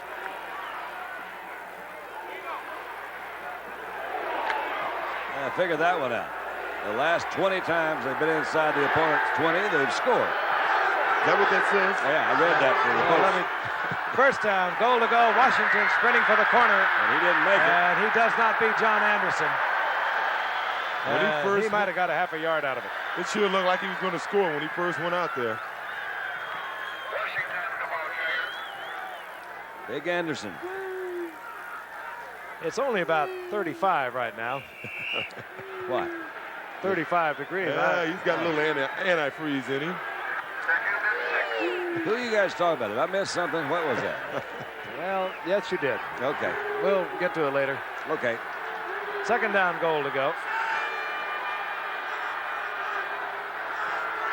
Warren in motion, and Theismann's back. Theismann got Joe Washington right at the goal line, but the officials are not indicating touchdown. Well, it certainly appeared he was in the end zone when he caught the ball. It's pretty much the same play he caught to beat the Raiders. And I guess it is a touchdown. Touchdown, yeah. Yeah, they did give it to him. That's a play you just bring the back around there. Generally, he's got an option to turn in and out or out on the backer or the safety who's going to guard him, and he turned inside that time, and Theismann put it right on the numbers. And the Redskins get 7 points out of the turnover. The block punt. Mark Mosley through the uprights. Getting closer. And we draw closer. 31. Packers, the Redskins 30. Let's watch again. Now Washington will be right on that goal line. We got a late call on it. I think he was in the end zone when he took it. Wingo was there defensively for the Pack. Yep, he's in. Yeah, he's in there. Wingo and Anderson's kind of teamed up on him, but he was there. 5:25 remaining in the third quarter, and the action continues here in Green Bay. Harlan Huckabee deep for Green Bay. Jeff Hayes to kick off. Joe Theismann teams up with Joe Washington to draw the Redskins to within one. 5:25 remaining in the third quarter. This time Hayes gets it into the end zone. We'll get the touchback, and Green Bay will begin from their 20-yard line. Let's watch this. Watch at the top of your screen. And keep in mind the Scribner's a left-footed kicker. That's Ken Coffey. Got a straight sprint. Scribner's slow, 3 steps. And he never even came close to getting it off. Yeah, well, he was particularly slow that time. I think that was purely his fault. His first attempt of the night. That could have something to do with it. Yeah, it really could. Yeah. Yeah. It only led to its touchdown. And this was a culmination of a 19-yard drive. Theismann drills it into Washington. Yes, he's in the end zone. Good angle. First down 10, live action, Green Bay. Dickey, let's don't fool around, let's throw it. And a flag goes down.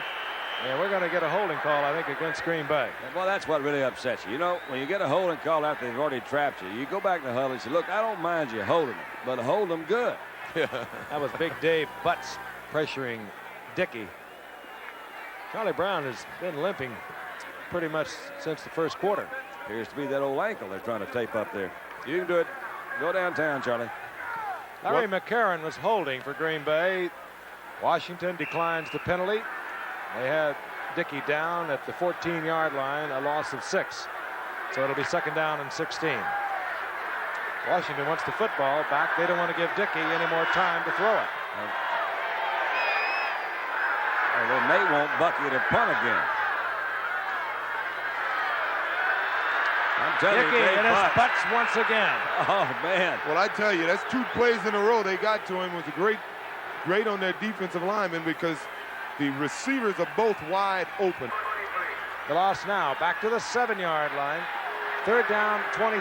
Phil Epps, James Lofton, John Jefferson, wide receivers, and you better believe that front 4 will turn it loose. And we come with the drop play up the middle. Gary Ellis. Ellis gets breathing room for Bucky Scribner, the punter, out to the 23-yard line.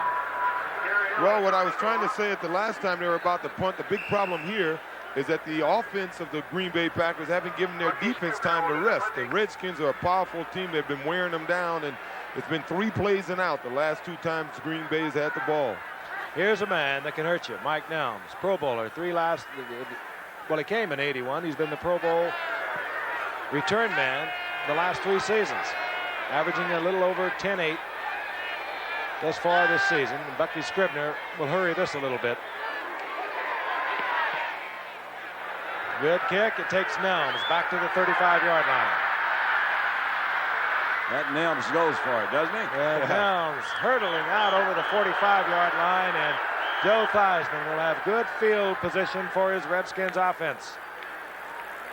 42-yard punt by Scribner, 7-yard return by Nelms, 3:47 remaining in the third quarter. The Packers ahead by 1. First down 10, Redskins, good field position, their own 46-yard line. Joe Washington. And look at Joe. Good blocking, and Washington gets 8 down close to the 45-yard line of Green Bay. And Washington totally blew the Green Bay left side of their defense off the ball that time. As I said, these guys they average close to 280 pounds up front, and they just wear you down. And it's beginning to tell on Green Bay. And adjustments defensively, although not effective in the early moments of the second half, have seemingly slowed the Green Bay offense. 2nd and 2, play action by Theismann, hides the ball well. Fires, and it's incomplete.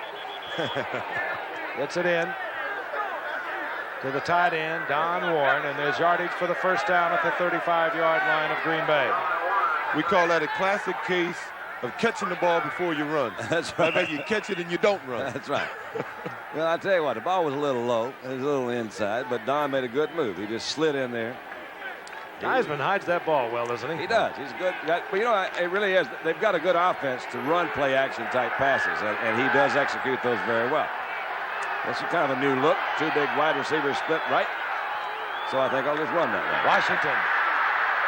Good move to the outside. And wisely stepping out of bounds with the first down at the 16-yard line. He said, I've gone about as far as I can go. Johnny Gray was coming in there to close in on it. Look at him, a little counter move there. Franco Harris runs that quite a bit. Dips inside. He's got great blocking up front, so he can pick his way around. Don't like it in there. Let me get out there. And, oh, well, I'll see you a little later. There's a good block by Art Monk that time, number 81, that came in there and closed him off so he could dip outside. Joe Washington has the Redskins at the 16-yard line. 2:22 remaining in the third quarter. Redskins trailing by 1. Washington again. They found a working area on the right side as Washington adds more yardage. He'll pick up 5. It'll be 2nd and 5. Well, they've definitely found something they like over there. They're running the same play over there time after time, and each time they're just blowing the Packer left side of their defense right off the ball. Charlie Brown's limping again. You saw him up there right next to Joe Jacoby. I'm surprised they didn't attack that left side, though, defensively of Green Bay much earlier. They worked mostly to the left side with Riggins. They like to. But again, on that left side of the Green Bay line, Mike Butler is not there. Byron Bragg's trying to fill in. At nose tackle, the man who you always count on for pursuit, they're down to their third one. Charlie Johnson, he's in there tonight. Rich Turner's gone after last week. Terry Jones is out of there. So that's where the Pack is weak against the run on their left side. Washington. Well, we had mentioned earlier that if they ran to their left side is what Washington prefer to do. They're running into the strength of the Green Bay defense, and we saw a little of that on this play right here. Washington got inside the 10, short of the first down. It'll be 3rd down and about 3. It's like Russ Grimm's limping again. We saw him limp a little earlier in the ball game. Grimm, the offensive left guard for the Redskins. 3rd and 3, and one would suspect that Theismann will be in the passing situation. He brings in Giaquinto to join Joe Washington, both good receivers, out of the backfield. Trap play, and Mike Douglas read it all the way. Oh, and did he hit Joe Washington? And the Redskins look like they're going to have to settle for 3 once again. Well, let's take a look at this. It's apparent that Douglas's key is on Washington, the back. And the minute he stepped across, he just blew in there, and you can't play linebacker any better than that. He didn't miss the key, did he? He did not. Mark Mosley. Theismann. He doesn't always put it down. This will be a 28-yard attempt by Mosley. And Mosley is good once again. And now the Redskins have taken the lead. They lead the Packers 33-31. 10 seconds remain in the third quarter. The 5-1 Redskins trying to stay within 1 of the Dallas Cowboys in their division, while the Green Bay Packers are 3-3. They need a victory tonight to stay within shot of the Minnesota Vikings. Hayes hits it. You got to look at Huckabee, and he settles in at the 5-yard line. Look out. Harlan Huckabee. Huckabee inside the 40-yard line of the Redskins.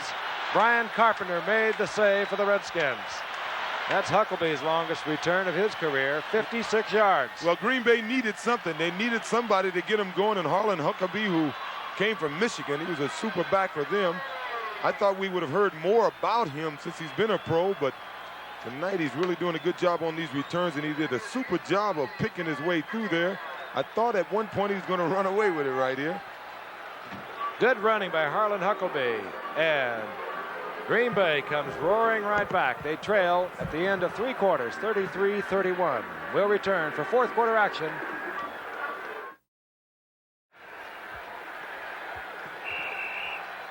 Here in the second half, the Redskins have really put the pressure on Lynn Dickey. In the first half, not much pressure, and he hung up some big numbers. Most of that yardage you see right there.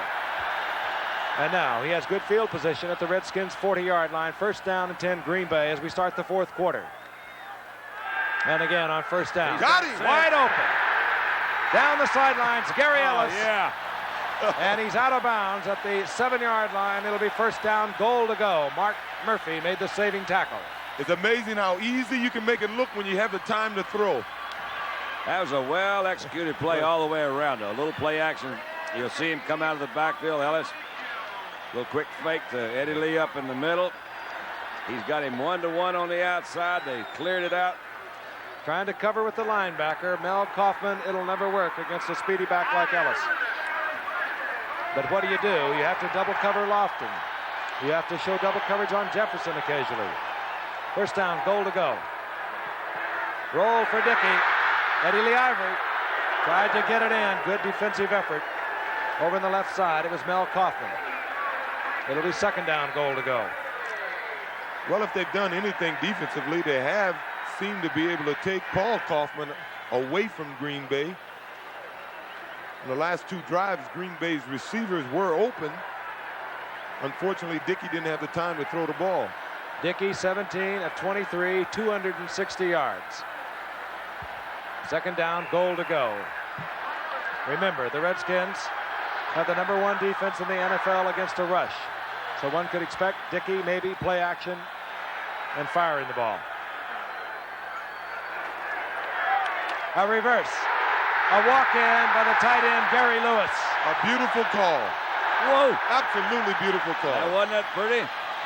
We saw Gary Lewis come with that reverse against the Giants, Don. Remember? Yep. And he was taken trying to get into the end zone. This time it works for Green Bay.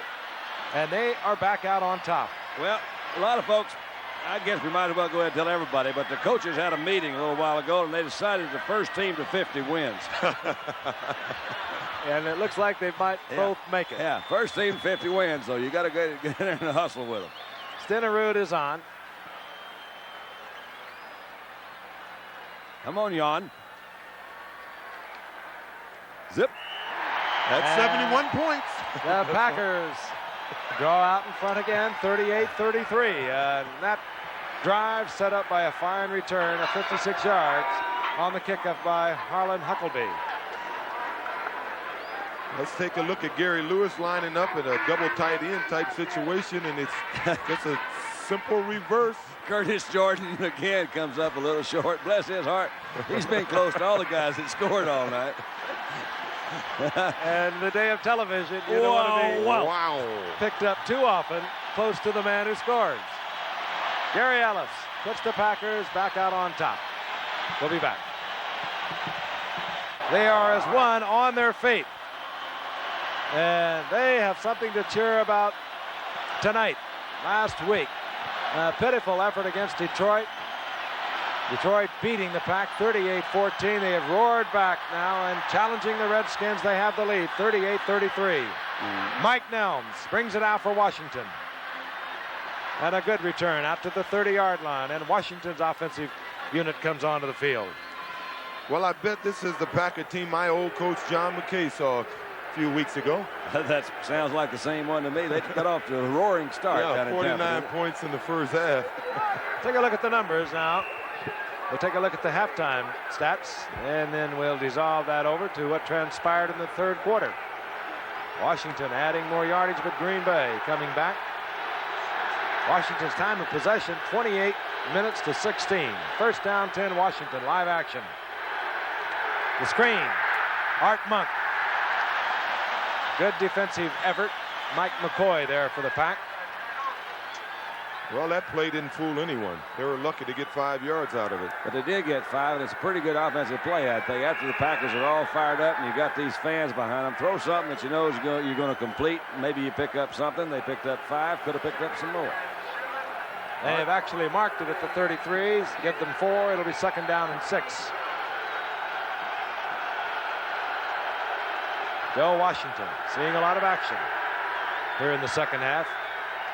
That's the single setback, and here comes Joe Washington. And Washington looking for the first down. He's very close. He needed to get to the 40. He got a good block by Russ Grimm, the big left guard, pulling in front of the play. He just buried the defensive linebacker for the Packers on the left side. Well, that's the same sort of counter misdirection play they ran 2 or 3 times on the last drive. I was surprised they stopped running it. It hasn't been stopped yet. Green Bay haven't stopped it yet, and if I was them, I'd just keep running it until they do something to stop it. See, one little stutter step there to one side to get the linebackers to move so your blockers can get position on the defense, and it's just a matter of running a sweep. Third down, less than a yard. Riggins, they call on Big John. He gets the first down out over the 42, close to the 43. First down, Washington. A lot of points on that board, 38-33, the most we've ever had on Monday night back in 1982, which wasn't back that far, was it? Well, it was Cincinnati and San Diego, and they really got it on. They racked up 84 points. Well, we have plenty of time to surpass that tonight. Fourth quarter action. The Packers lead the Redskins 38-33. First down, Washington. Theismann. Monk is there, and Monk will have the first down near the 30-yard line of Green Bay, right in the arms of Mark Lee. That was a well-thrown ball. Joe had a little pressure coming in there. Little pressure was coming. Look at Art coming up holding his elbow. Let's take a look at it here. Art Monk at the bottom. Downtown Charlie Brown up at the top, and Joe right in the middle there. I think Theismann just reading the free safety, finding the man who had individual coverage, and in this case, it was Art Monk. You saw a little bit of a blitz that came in there. It really wasn't that effective. That's George Cumbie, number 52, that came in, but it flipped on down, and Monk got it. 5 action, first and 10. Go Washington. Another opening on the right side, and Washington, a very intelligent runner, using his blockers, gets the first down around the 20. Well, we felt we'd see a little more Joe Washington this half. They're running that simple counter play, and Green Bay has done nothing to adjust to it, to stop it, or to even slow it down. An injured Packer now is down. That is George Cumbie, who has played himself some football game tonight. And right now, the trainers are on the field looking at George. We'll be back. George Cumbie came off the field unassisted. He looks like he's ready to go back in. They're going to hold him out for one play. They have Mike Curcio, a free agent that was picked up after he was released by the Eagles this year. He is in there, number 57, replacing the very tough George Cumbie. First down and 10, the Redskins, 20-yard line of the pack. Well, let's run it the other way. And Washington almost breaks off a big one, but he's tripped up. It was Byron Braggs who collected Joe Washington as he tried to come back around on the right side. A gain of a couple. It'll be second down and 8. Well, it's the same play they've been running. They did a little counter and went the other way with it. Second down, long 8. Theismann with a good move and then a good shot. You bet. Fires it in to Charlie Brown. Charlie Brown down somewhere around the 2-yard line, but I'll tell you, Charlie Brown had hooked up. Don, you saw it, and then Joe Theismann just directed the traffic. He said, run the slant. That's really having composure, I guess, is a good word for that, because he really was trying to go to the other side, Frank. You're right. And he came back, saw Charlie over his hook up, says, move, Charles, move. Well, Charlie did a great thing because he wanted to go to Charlie on the hook, but George Cumbie was coming over so fast, and they both guys made a super adjustment on it. First down, goal to go. The Redskins roaring right back. Looking to take the lead once again in a seesaw battle. You think Riggins is going to get it? You got a scoop if he doesn't. Riggins pulling into the end zone. You know he's going to get it, and they still can't stop you. You know they got a pretty good horse, right? The guy they have to stop is Joe Jacoby and Russ Grimm on the left side. They just, like I said earlier, they look like housing projects. Yeah, you're looking at about 380 pounds there. Actually, 480 pounds. That's Grimm turning inside, and he puts the screen block on Cumbie, and Riggins just surges in for the touchdown, and Mark Mosley adds the extra point, and the Redskins take the lead once again, 40-38. First team to 50 wins. And we're getting close here in Green Bay with 9:57 remaining in the game.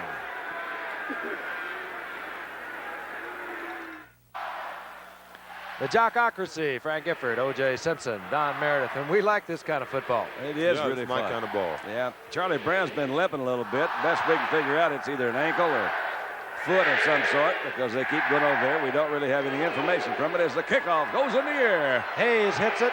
This is Huckleby. Bobbles it. Gets it back on the first dribble. And turns it into something out over the 30-yard line for good field position for quarterback Lynn Dickey. This is the one where Theismann kind of directs the traffic. Set up that first down goal to go. Yeah, he's really going to the right. You see him make his little move. Says, hey, come on, Charles, move. And he did. Charlie Brown almost made it in there. Maybe it looked like he fell. Could have been that sore ankle or foot or whatever it is that's bothering him a little bit. Green Bay brings it up. Lofton split to the right.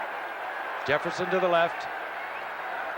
Dickey looks over a 1st and 10 at his own 32.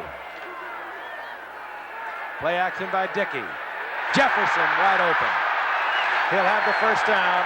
He's inside Redskin territory near the 49. Oh, we got some offense tonight, haven't we? 18-yard pickup. JJ, I think, was a little surprised he wasn't hit. I think he thought the guy was right there on him. Made his catch and braced for the hit, and it didn't come. Did a little hitch. A little hitch in his get along. That'll do it. Hitch and you get along. Will do it. Catching on, man. You are, I hang around with you. You are sharp. Packers again. First down. Just inside Washington territory.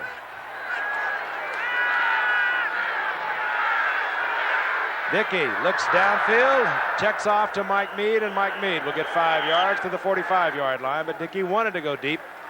The man was not open. Mel Kaufman defensively again. Mead did a good job of catching that ball. It was sort of low, and he was running away from it. Reached back. Evidently has some excellent hands. Here's Dale Washington having a little wardrobe fix over there in the sidelines.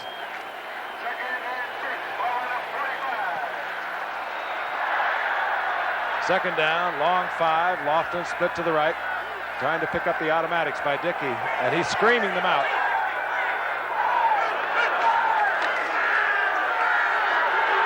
Good call, and a great catch by Kaufman. Lofton gets the ball inside the 30-yard line of Washington, and that one, credit Dickey, because he knew he would get single coverage on Lofton. Called for that little zig out, and Lofton ran it beautifully. You're looking at two of the greatest receivers that come into this game in a lot of years. 1978, they came in the league with another guy named Wes Chandler. Yes, either one of them were open, looked like, didn't it? Lofton with a tremendous move on Darrell Green for the first down at the 28-yard line. Mead is tripped up. Good play again by Mel Kaufman, who's playing a football game tonight. A loss of about 3 yards on that. It'll be second down 13, and every time that I can recall on second and real long yardage, Washington has come with the blitz. And they have used mostly a safety blitz in this situation. That marriage is certainly going to work. Yeah, we saw a good young married couple today at the hotel. That's right. It's nice. Been a Isn't it honeymoon nice? here. Everybody's getting married.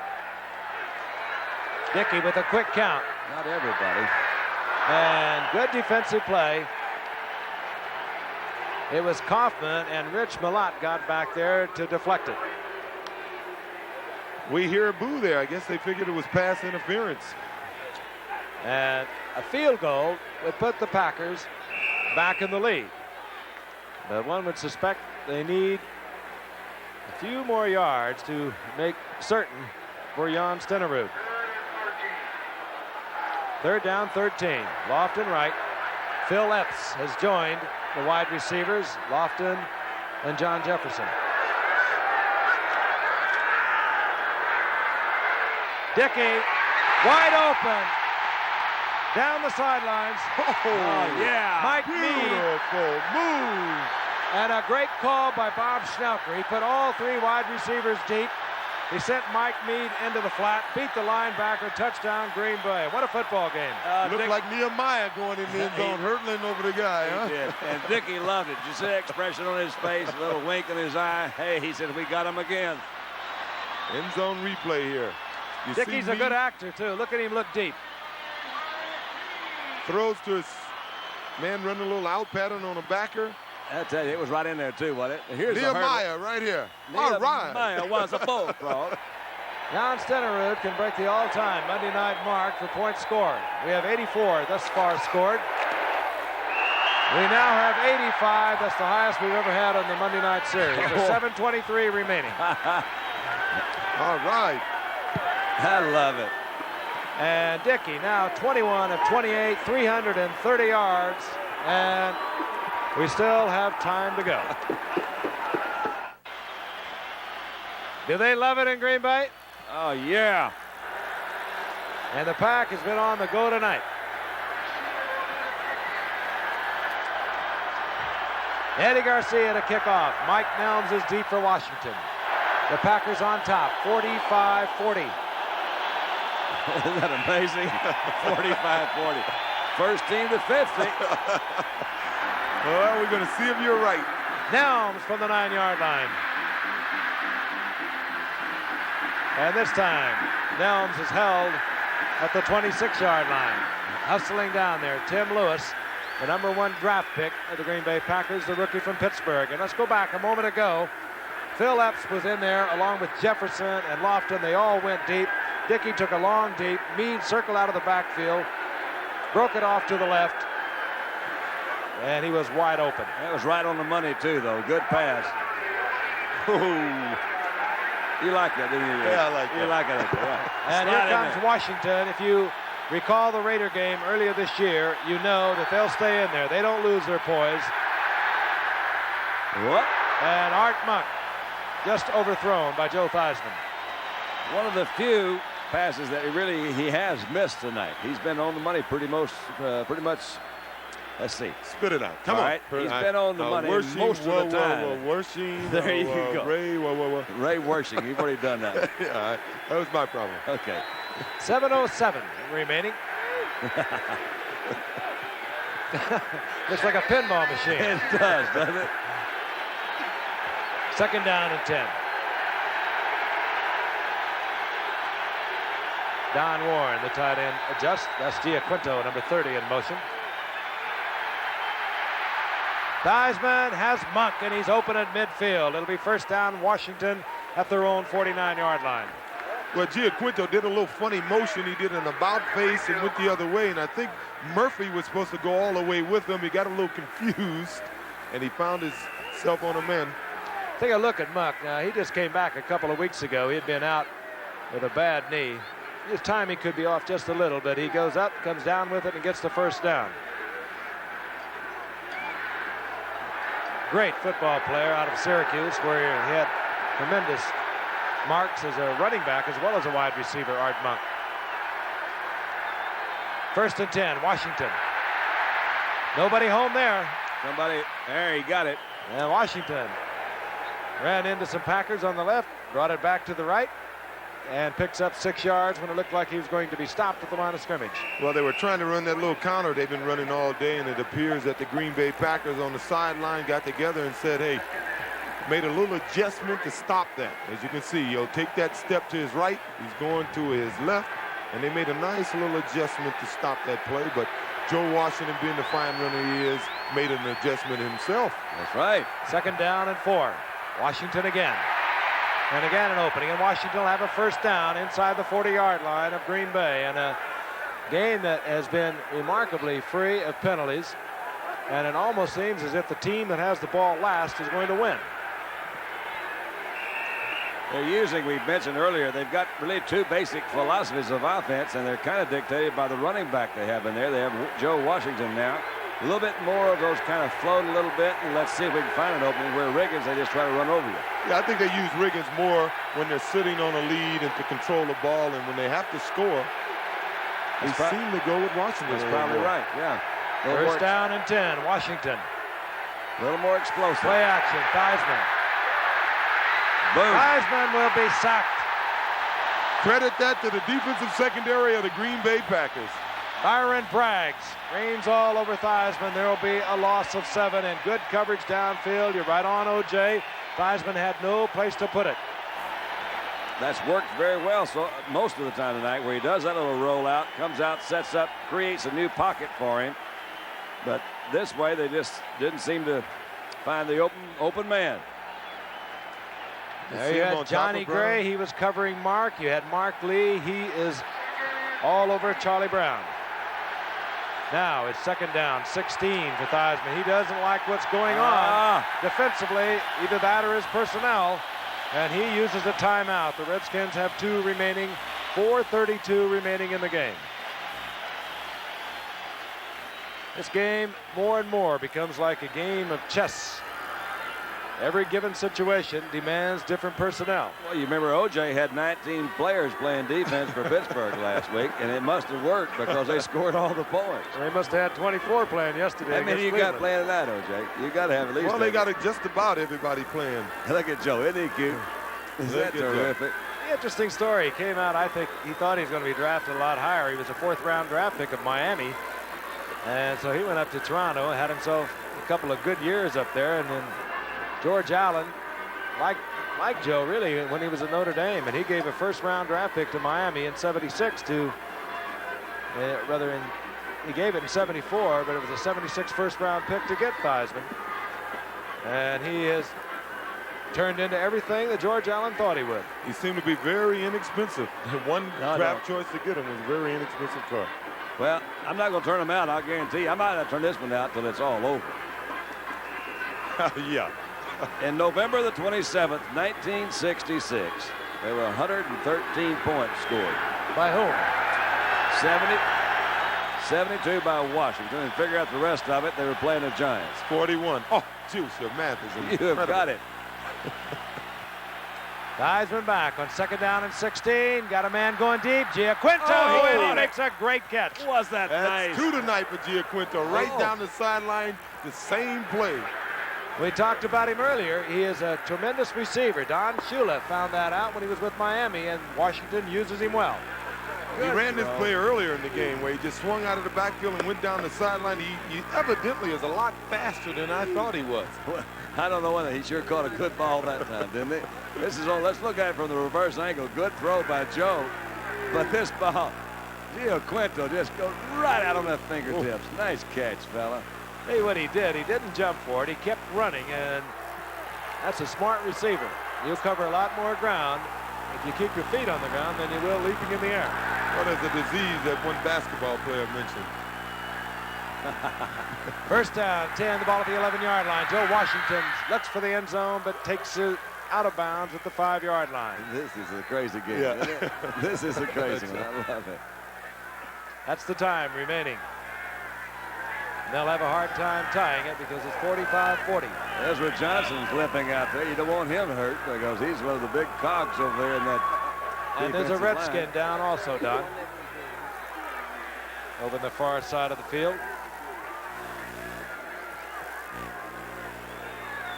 You don't want to get him hurt either. That's Rich Walker, the move tight end. He's being looked at there by the training staff of the Redskins. 3 minutes and 34 seconds to go. 85 points on the board. And the Redskins are on the 5 or 6 yard line. We're going to have some action here tonight. Nick Giaquinto, free agent, 81 when he joined the Washington Redskins from Miami. 4th-year man out of Connecticut. He tried the Jets, the Giants, before he finally got to Miami. You know, Frank, I mentioned earlier that in 1978, some great receivers came into this game. Lawson, Jefferson, a guy named Wes Chandler. You know, when you get drafted, you wonder, you always look at the guys that got drafted out of your position and how they've done. And in 5.5 years, Chandler really leads the group coming into this game with 312 receptions. But Lawson leads in yards. He's about 1,000 yards ahead with 6,000 yards. And Jefferson leads in touchdowns. He has 43 touchdowns. But it's apparent that all 3 were worthy #1 draft choices. Well, that's quite a year. There's only 23 receptions that separate the 3 of them. That's wow. That's A great set of receivers. I'd like to apologize. We just have a moment here. We are on what we call backup audio. We've had audio difficulties throughout the evening. And if the sound maybe sounds a little different than you ordinarily get out of your set, well, then our apologies. And I'm sure you're enjoying one of the best games we've covered in a long time. This is old Joe Washington making his move. The last play we saw. We'll take another look at it. Joe couldn't quite get it turned up in time to make a move for that goal line, but he made a good gain. Joe's now got 80 yards and 15 carries, and he didn't play all that much in the first half. Most of them have come in the third quarter and here in the fourth quarter. You saw Giaquinto over the sideline explaining just exactly how he made that magnificent catch, and since he's explaining to his friends on the sideline, we'll show it to you one more time. This is a heck of a catch. Good throw by Theismann. Now watch how he keeps the feet on the ground. If you're a young receiver out there, Mark it makes Murphy. a lot of sense. Well, there was a basketball player that said there was a certain group that had a disease. They couldn't jump. They call it a certain man's disease. Yeah, I know what you're Maybe trying to that's get me why into. you jump. No, you're trying to get into that. That's Rick Walker being assisted off the field. Meanwhile, ready to go now. Second down and 4. The Redskins have the football near the 5-yard line of the pack. Joe Washington. Down goes Washington, and it was Wingo first for Green Bay. I think I'd bring Riggins back in there. It'll be third down, and it will be a long 3. Well, I think they bring in Giaquinto in, and that's what I would do. I think as the parent, they're going to have to throw on this down. Hey, you wouldn't bring Riggins in who just runs over everybody down there? They got. Well, it's third. They need 4 yards for a first down, 5 yards for a touchdown. I see where you are. I Okay. think they're going to throw the ball. Meanwhile, the clock ticks on. 3 minutes remain in the game. Third down, long 3. And look at that offensive set. That's Washington in motion. Theismann hits Washington. Touchdown, the Redskins. Mike Douglas trying to stay with Joe Washington. We've talked about him all night. He's run the ball well, but where he is really dangerous is coming out of that backfield. Well, this is an unusual offensive set. Both backs set way to the left. Washington goes in motion. Lets that tight end Warren clear. Comes back in. He's man-to-man on the linebacker. That's Mad Dog Douglas. And Mad Dog couldn't keep up with him that time. They did the same thing they did with him from the backfield. They just put him in motion this time. Mark Mosley through the uprights, and now Washington is back on top, but only by 2 with 2:50 remaining in the game. First team to 50, I promise. Oh, I'd love to see 100 points, but we need 2 more scores for that. Let's pause 5 seconds and allow our stations to identify themselves.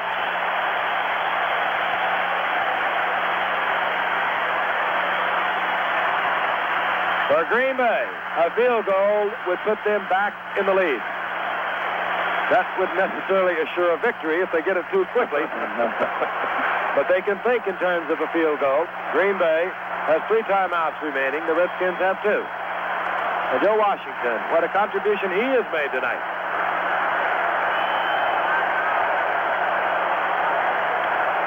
Really, it's been a relatively error-free game. We haven't had that many penalties and only a few turnovers. It's been fun. A lot of offense.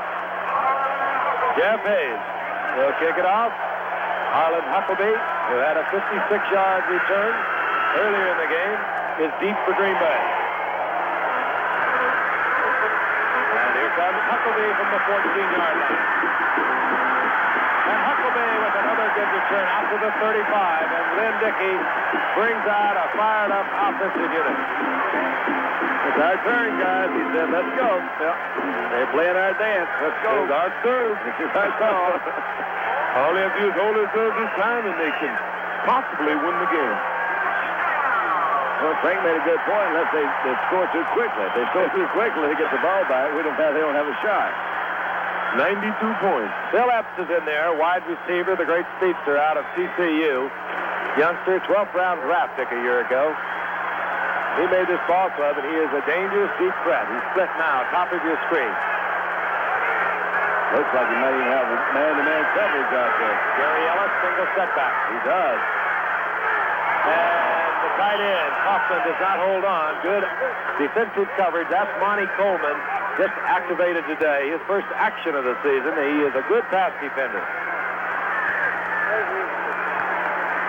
Pick an ISO on Kaufman here, fighting off the line of scrimmage.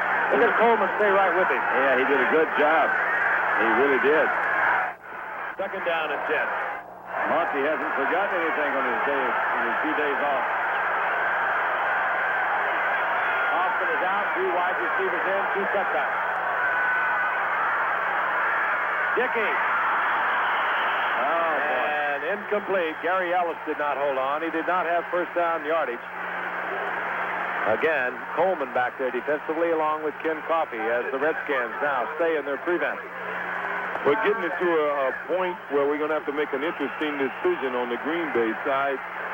The way they're moving the ball right now, I have a feeling despite the field position, they're going to have to go for it on fourth down. What do you think, Don? Well, not from here, I don't think. On the Well, with 2 minutes, I think the decision is decided on the fact Washington's only punted once tonight. Yeah. Well, what do you guys know? Third down and 10. This stadium all of a sudden has gone quiet. Wow. Not now. Gary Ellis in a sprint for the end zone. He loses it at the 7. It'll be first down, goal to go. 2 minutes and 20 seconds remaining in the game. And the man that ran him down, Darrell Green, the great sprinter from Texas A&I. And when he ran Tony Dorsett down earlier this year in a game, he proved to all the football players in America that he can run anybody down in the NFL. What a football game, and what a shot by Lynn Dickey to Gary Ellis. I didn't even see this. You know what I'm talking about? I want to see it again. But it has to be. That's threading the needle, isn't it? That's Monty Coleman. It's right there behind him. He had him pretty well covered, but look at Green take off. Here's where you got to go in your zigzag. Zag. Zig. He should have zigged. That will bring us to the 2-minute warning. He zigged when he should have zagged. And the Packers have a first down, goal to go, 8-yard line of the Washington Redskins, and the Packers trail by 2. Gary Ellis has made a lot of big plays tonight, none bigger than the one he just pulled off with Lynn Dickey. It's first down, goal to go. The Pack has the football, 8-yard line of the Washington Redskins. 2 minutes remaining in the first half, and the Packers trail by 2 points. And Frank, I think they have to get 7 points. As you say, the danger, they may score too quickly.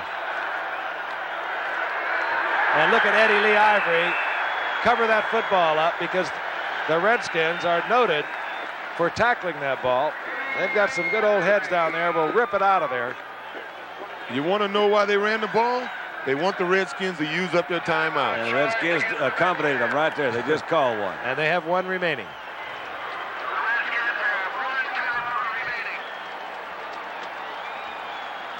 .153 remaining. I'm delighted to tell you that this telecast is presented by the authority of the National Football League. It is intended for the private use of our audience. And any rebroadcast or other use of this telecast without the express written consent of the National Football League is prohibited. That's right. All right, you're talking about a teamwork. That's it. You guys ought to be playing the lounge somewhere. We may be. It's early here in Green Bay. Green Bay. That's right. Well, why not? Fun night in Green Bay. It sure is. I've had a lot more fun here than the last couple of times I've been in Green Bay. Oh, I tell you what, last time I was here, I got a cracked rib. Did you ask for a room without a view? We don't want to get into that. Okay. Joe Gibbs. And he has watched the Packers on one of their high moments. And they've had their ups and their downs this season. And this might be the best of it all. They are 2 points down, 1:53 remaining in the game. The Redskins have 1 timeout. And again, Eddie Lee Ivory, his sole purpose now is to cover up the football, make sure it's not stripped. And the Redskins use their final timeout, 1:47 remaining in the game. And Lynn Dickey comes over to the sidelines, and what a game he's had. Dickey tonight, 22 of 31, 387 yards, 3 touchdowns, 1 interception. Is not over. Third down, goal to go. The Redskins cannot stop the clock. Jan Stenerud. And if the Pack does not get in with a very conservative play, I would imagine, you will see the man you just looked at, Jan Stenerud. And he's one of many of them. Eddie Lee Ivory covering the football. Neil Olkowitz defensively for the Redskins. And he's played a pretty good game tonight, Olkowitz has. It's hard to find a really outstanding defensive performance tonight because there's been so much offense. But Neil's been around the ball. I think they'll take a 5-yard penalty here. They might take a 5-yard penalty. They're on the left hash mark, and it could be the Redskins might even decline it. Yeah, why not? Yeah. It's a tougher angle from here than it would be from 5 more yards. 30-second clock ticking down, 10 seconds remaining. Obvious now that Green Bay wants the 5-yard penalty. Jan Stenerud making the lazy stroll out to the huddle. There it is, delay of game. And don't think for a minute he doesn't have any pressure on him right now. You know, we're assumed that he'll make the field goal. I think he's feeling a little bit of pressure, even though it's a short field goal. You know what? You guys are really sharp because Frank was even right. They didn't take that penalty, so they're going to leave it right there where it is.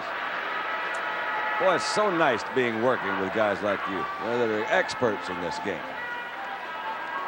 Stenerud. Green Bay has called timeout. I guess they want Jan to think about it a little bit. Why would Green Bay Green do that? I don't know, but they did. Call timeout to ask to. Well, they did. Well, I'll tell you, they'll still be anticipating that Stenerud will be good with the kick and the Packers retake the lead. There'll still be some 50 seconds. Unfortunately, Joe Theismann will be working with no timeouts. And credit this man, Bart Starr, with a great effort. Number one, taking an offensive line. We had to move the tackle over to the guard, bring in a less experienced player, and here it is. This could be the ball game. 21-yard attempt. Do they love it in Green Bay? they love it in Green Bay. I think America is loving this one. I sure am. So now the Pack will kick off. There will be 54 seconds for the Redskins to answer back. And all they need is the field goal. 105 points. First to 50 wins. 95 points. I was talking about how great I. Come on, you went to USC, my well, man. that's one of the reasons. Yeah, that is. You got people Gypsy. you have people that do the counting. All right. It's 7 and 8 is 15, 40 and 4. That's good. Put your shoes back on. Well, I said we're going to go to 100 points here. That's Bucky Scribner, the punter. And what a job the holder must do. Stenerud had that head down. Classic form. We've been looking at it for so many years. Yeah, they knew it. He said, oh, it's nothing. It's just part of my job. Hey, it's just part of my job. Look at that, man. Look what it's done to him, though. 39 years of age. Just another winning field goal, maybe.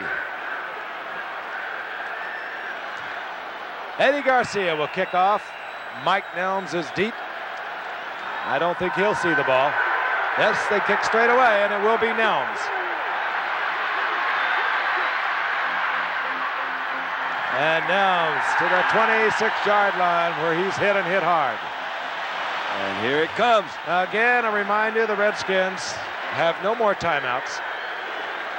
And that's kind of a rough row to hoe for Joe Theismann. All they need is a field goal, though. Yeah, that's true. One big reception, and they'll be in field goal room. I guarantee right now that Joe Theismann thinks he can do it.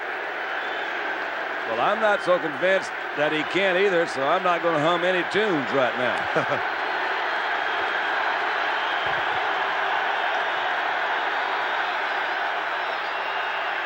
On the rollout. Now, that eats up a lot of time. And complete, intended for Art Monk, and there are 43 seconds remaining in the game. We may not have this many points next Sunday night, but I expect a very similar kind of game between the L.A. Raiders and the Cowboys. I think we'll have a really good, close contest. Looking forward to that one. We've had some busy people tonight. In statistical graphics, Peter Hurt, the stats and research man, Joe Cox, and of course, our spotter for many years, Steve Bazika. Quick look at Bob Schnoker as he passes by Lynn Dickey, who's had a tremendous night for Green Bay. Second down and 10. Not a bad night for Theismann. The Redskins from their 27. Joe Washington kills the clock, steps out of bounds at his own 36-yard line. 37 seconds remaining. Remember, they only need a field goal. It's a very important play. If he could have tackled him in bounds, they would have had to come right up to the line of scrimmage and wouldn't have been able to call another play. Mark Mosley, the field goal kicker, even though he set that tremendous record of 23 consecutive a year ago, his longest kick in his career, and it's been a long career, is 51 yards. And one questions whether he still has that leg. 3rd down and 2. Washington once again, and Washington kills the clock with a 1st down at the 49 and 31 seconds remaining. All right, one more of those. I like it. You got to give them credit. That's why they're the world champions. They got John Riggins to protect the lead, and they got Joe Washington when they have to go and get the lead.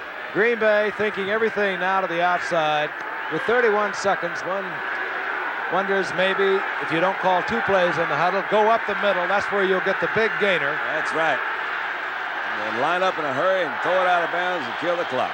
And they need to get the ball to just about Green Bay's 30-yard line for Mosley to have a chance. Don Warren, number 85, is the guy going down the middle. Theismann had to throw it away to save the sack.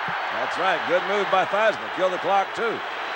Boy, it would have taken a lot of guts on the official to throw the flag on that one. That's right. I got a feeling everybody knew. He threw it away. That was Mark Murphy all the way up there in Joe Theismann's face. That was Murphy that was back in the backfield. From the safety position of Green Bay. Wow, I didn't even see that. That's nice. They're throwing everything at him, aren't they? Well, this 2nd down, 26 seconds remains. That is Murphy. He says, come on, boy.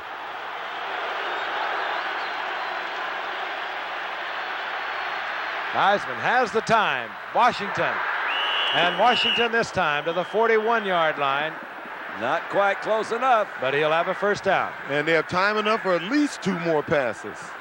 This game may come down to Mosley, and we may see Mr. Gary Lewis have an effect on this game yet. Gary Lewis, of course, the designated kick blocker for Green Bay, having blocked 12 kicks, conversions, or field goals in the last 12 games. A lot of drama still to be played with 21 seconds remaining. Green Bay's a little slow getting out of their huddle. They've got a double coverage set, so the middle should be open. But nope, they don't even have anybody down there. There he goes. There's the shot that you waited for. That is fired to Charlie Brown. It's at the 21-yard line. Theismann has another play called already. 10, 9, 2 seconds Well, they have remaining. time to get the field goal team on the field. They'll kill the clock with the incompletion, and Mark Mosley will come out. Seconds. Is that fun? What a game. Mark Mosley now is the man on the spot. Is this fun? 3 seconds on the clock, and here he is. And he is, like Jan Stenerud, been in this situation so many times before. Keep an eye on number 81. Mosley on the night, field goals, 42, 28, 31, and 28. And this will be Now, if you ever want a 39-yard attempt. do a fake field goal and you can walk in. Gary Lewis goes He up. missed it. Mosley misses to the right. And the Packers have won the game.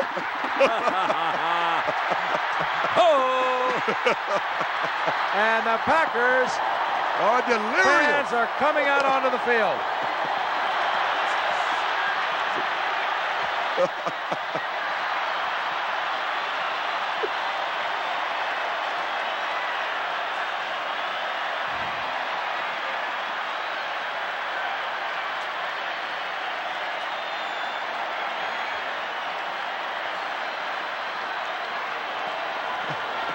Mark Mosley missing from 39 yards out. A tremendous comeback effort on the part of the Redskins. They started deep in their own territory with no timeouts remaining. Theismann doing a masterful job with Joe Washington to get into field goal position. And it missed to the right. And a tremendous victory for the Green Bay Packers, who now draw to within 1 game of Minnesota in their division, Central Division NFC, while Washington falls to 5-2, but maintaining second place The party's over. in the NFC East behind undefeated Dallas. Say that all good things must end. Way to go, Bart. All right, Bart, milk it. The Green Bay Packer football team is back on the field. They're taking bows. I don't think I've ever seen that. I never have either, and I tell you, this is really an exciting football game. Look at Lewis go up in the middle. That's Gary Lewis. You know, he may have blocked it if it was straight and true. You know, if he didn't, he could have affected it. You're Yeah. right, you know. Just a little off to the right. We hope you've been able to be with us throughout the night as the Packers and the Redskins have seesawed back and forth. And this man, Lynn Dickey, what a show he put on.